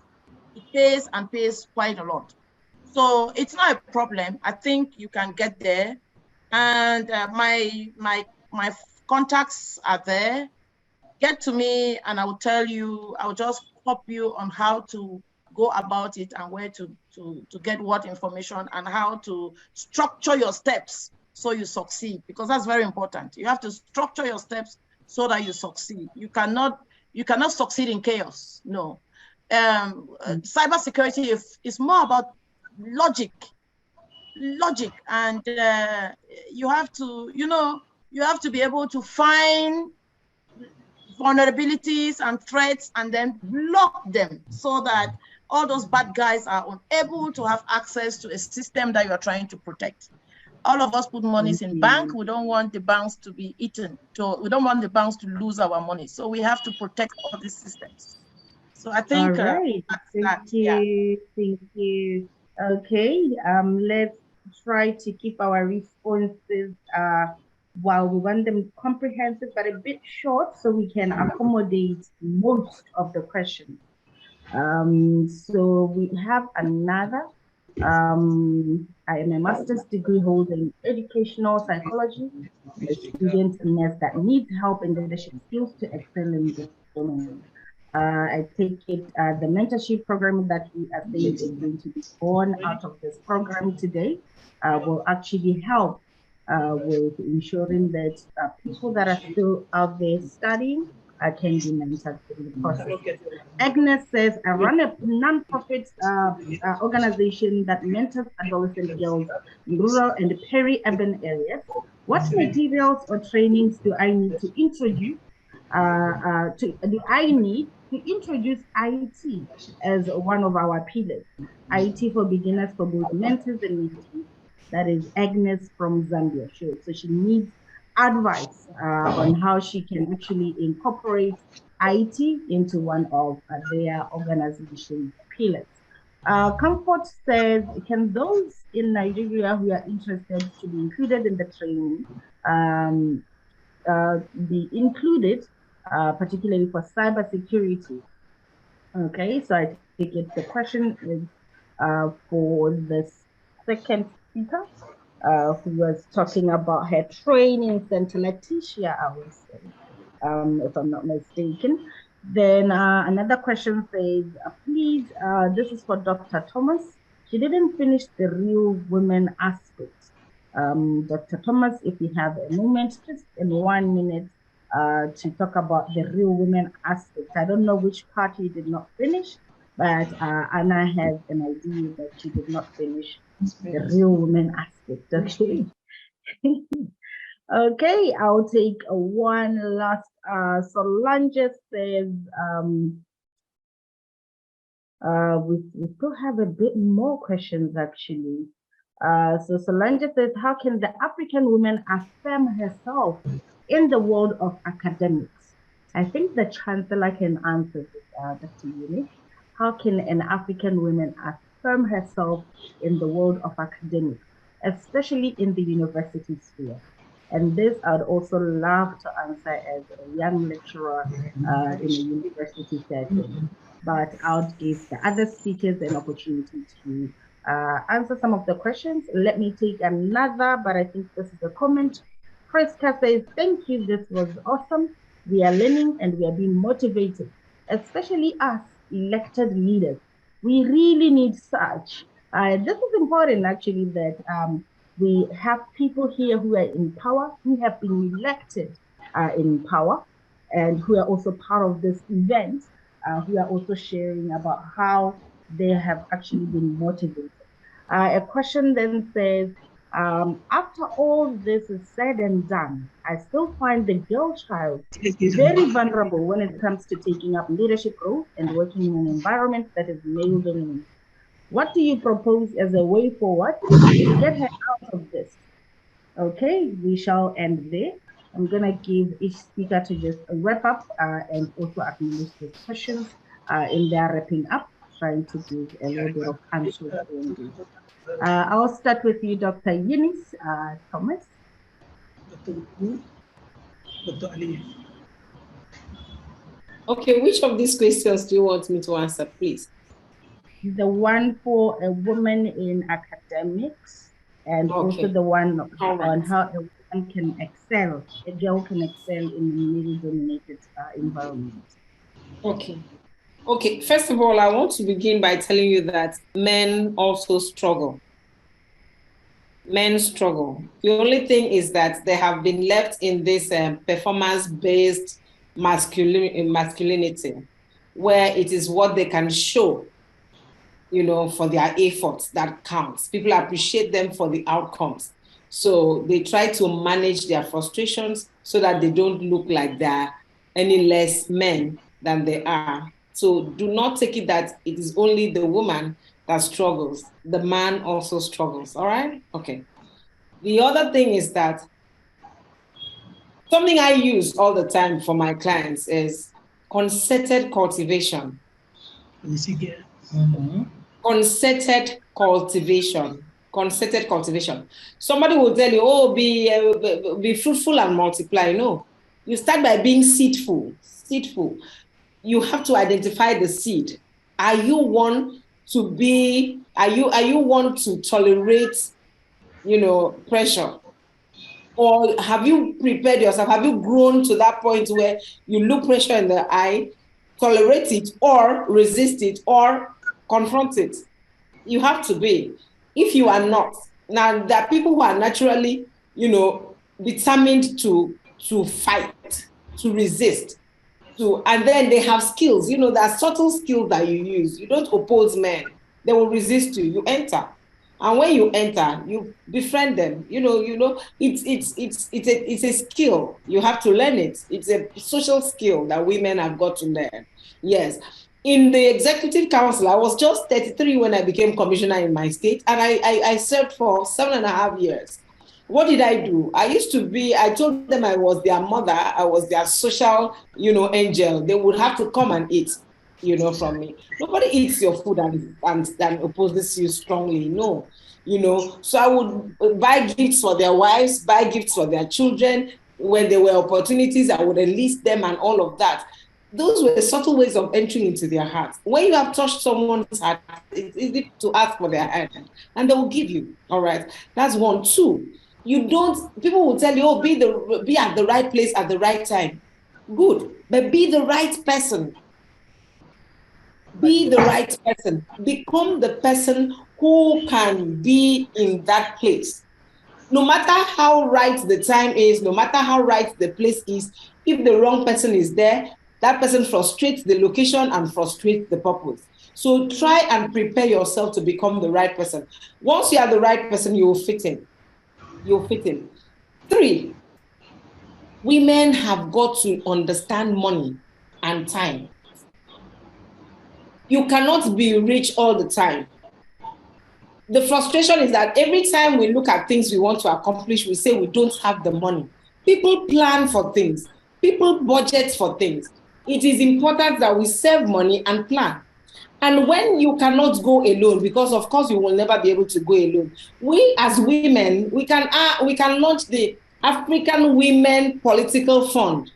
If you and I contribute $1 per month to a cause, we can sponsor a female president in a country and other offices. It's important that we make, yes, we have to, you know, look for strategies that will help us amass the numbers and, you know, go to the fore. Thank you so much for the opportunity. I thank you. Thank you very much. And indeed, when you speak, we can tell you are a coach.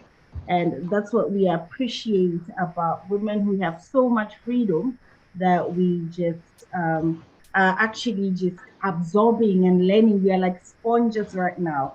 We are just absorbing and learning so much. I would like to take another presenter. Could I take you, Letitia? Yeah, very well. I also want to ask what questions you want me to answer. You could go for any questions, but the last one was really about imparting wisdom as to how a girl child in a male-dominated environment could actually be encouraged to make it. Okay. The first way of achieving that is setting up the foundation that we've set up. I think that's a modest way of bringing the answers to those who are willing to take leadership roles in a male-dominant world or in a male-dominant Africa, if you want me to put it that way. We educate them. We mentor them, because I already talked about mentorship, because this EmpowerHer Tech Foundation is really going to be empowering women through mentorship. We know nobody has gone up and reached a point of success without being mentored. So we're going to be empowering all the great women who have the chance to get into contact with us. We've already shared our website. We'll educate them. We'll bring mindset teachers like my doctor here from Nigeria, who is going to help them to change their mindset. Because if you don't change your mindset, no matter how educated you are, you can't achieve it. You can't make it in life. So we are going to do mindset change. We have some South Korea partners who are going to be educating.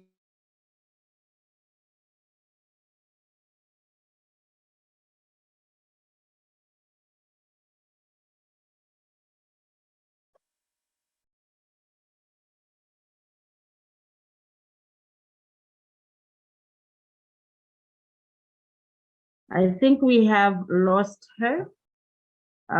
We can get on with the program, or we wait for them to reconnect. Elizabeth says this is a multidisciplinary discussion. This is so enriching. Dr. Colonel Irene and His Excellency gave it a good conclusive end. There's so much to take home here. Thank you guys so much. I'm grateful to be impacted by this global knowledge. Solange says, wonderful session. Atanga says, good point there. And Friska also says, Dr. Eunice, you nailed it. Being the right person, planning for what we need, perhaps even sharing food is a good one. So thanks so much. Dr. Ali, I'll just give you 1 minute to just say 2 sentences closing up this part. Okay, thank you very much. The 2 sentences I want to say is that girls should know that once you acquire the skills, you can never be pushed to the background. This is what has happened to me. I'm not appointed to any position, but the men come to me for results. So they take my results and present. And now I have learned to say no. I have to also sit on the table and make decisions. So they should go to school. And once they acquire the skills, acquire the knowledge, honestly, they can compete with the men anytime, anywhere. But nobody can take you if you don't have the skills and the knowledge. So that's the closing talk that I'll say. Okay, thank you so much. Where is Miss Tani? Miss Tani, you've been gone for a while. Is she still there? Ms. Tani in her presentation spoke about how we need to encourage each other and work together to close the digital divide gap. I think that was actually touched by that. Is Ms. Tani still here? Yes, I am here. Okay, just 2 sentences to close up. Okay, the 2 sentences I want to say are 2 words. And those are perseverance and determination. Once you have determination and you persevere, you would definitely achieve your goal. Thank you. Amazing. All right, Dr. Colonel Irene Pindile, would you like to just say 2 sentences to close up, please?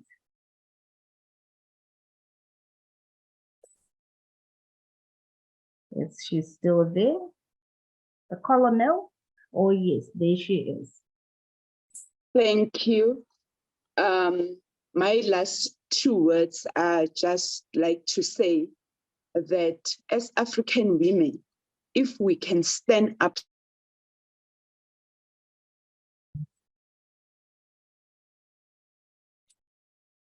Thank you. We didn't get that. I think you're muted. Okay, that as women, if we can stand up together and solidify and uplift one another, we can make this continent a better place. Thank you.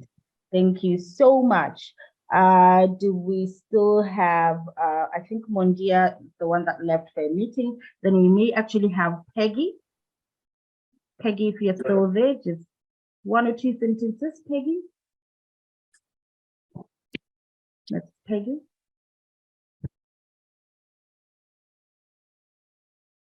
Okay, I don't think she's still here. But on that note, our ambassador also spoke about how we should also strive for gender sensitivity, and that with the African Union Commission, they also want to continue to strive for ensuring that there's participation of women, particularly participation in making of the African women, and ensuring that they promote people inclusively. So I just want to now call the program to order because I think we have done a brilliant job. We don't want to extend it too much such that it then bores you. But in so doing, let me thank the organizers of the EmpowerHer Foundation. You guys have done wonders for yourself. Can we just take a minute, just shout however we want to shout, clap as loud as we can, because this has been amazing. Fantastic. Well done. Well done. Fantastic. I think you always hear Dr. Linus as usual. Always pulling it big. Indeed, indeed. We truly appreciate having men like Dr. Linus Akepe, who can actually step into the boat that steer women's empowerment and growth into the right direction. So we really appreciate that, Dr. Akepe. So without any further ado, I just want to leave you with the message that since we've received so much information, since we've been given so much wisdom and experiences, it's now time for us to go and self-introspect. Whenever you've been to a forum, don't just take it lightly that you participated, it was nice. Take it a step further. Reflect. When you self-introspect, you are seeing or measuring or assessing ways in which the information you have absorbed can be utilized by yourself to improve on yourself. And once we have improved, we are always able to empower the next person. Because whenever you improve, each time you attend something, a session that is giving you that wisdom, you are putting feathers into a cup, that cup that you hold, the cup of wisdom, the cup of knowledge. And whenever you then go out, make sure that you can then share just one feather at a time into another person's cup. And with that, we may actually leave Africa a better place, because we may not be here 100 years to come, but we would have contributed to making it a better place. So thank you, and may God keep you all safe. Thank you. Thank you. Before everyone goes, it is important that we all network So there's a Facebook group and a WhatsApp group. We encourage everyone to just write in the group and introduce yourselves, what country you're from, and then what you need help with, because we want everybody to go home with at least a contact that's going to help you either in your business and any other area of your life. So thank you all so much. Thank you, Dr. Lesedi, for an amazing work that you have done moderating this session. We are so grateful. Thank you, everyone. Thank you, organizers. Thank you, panelists. Thank you, attendees. Thank you very much. Thank you. Thank you. Thank you.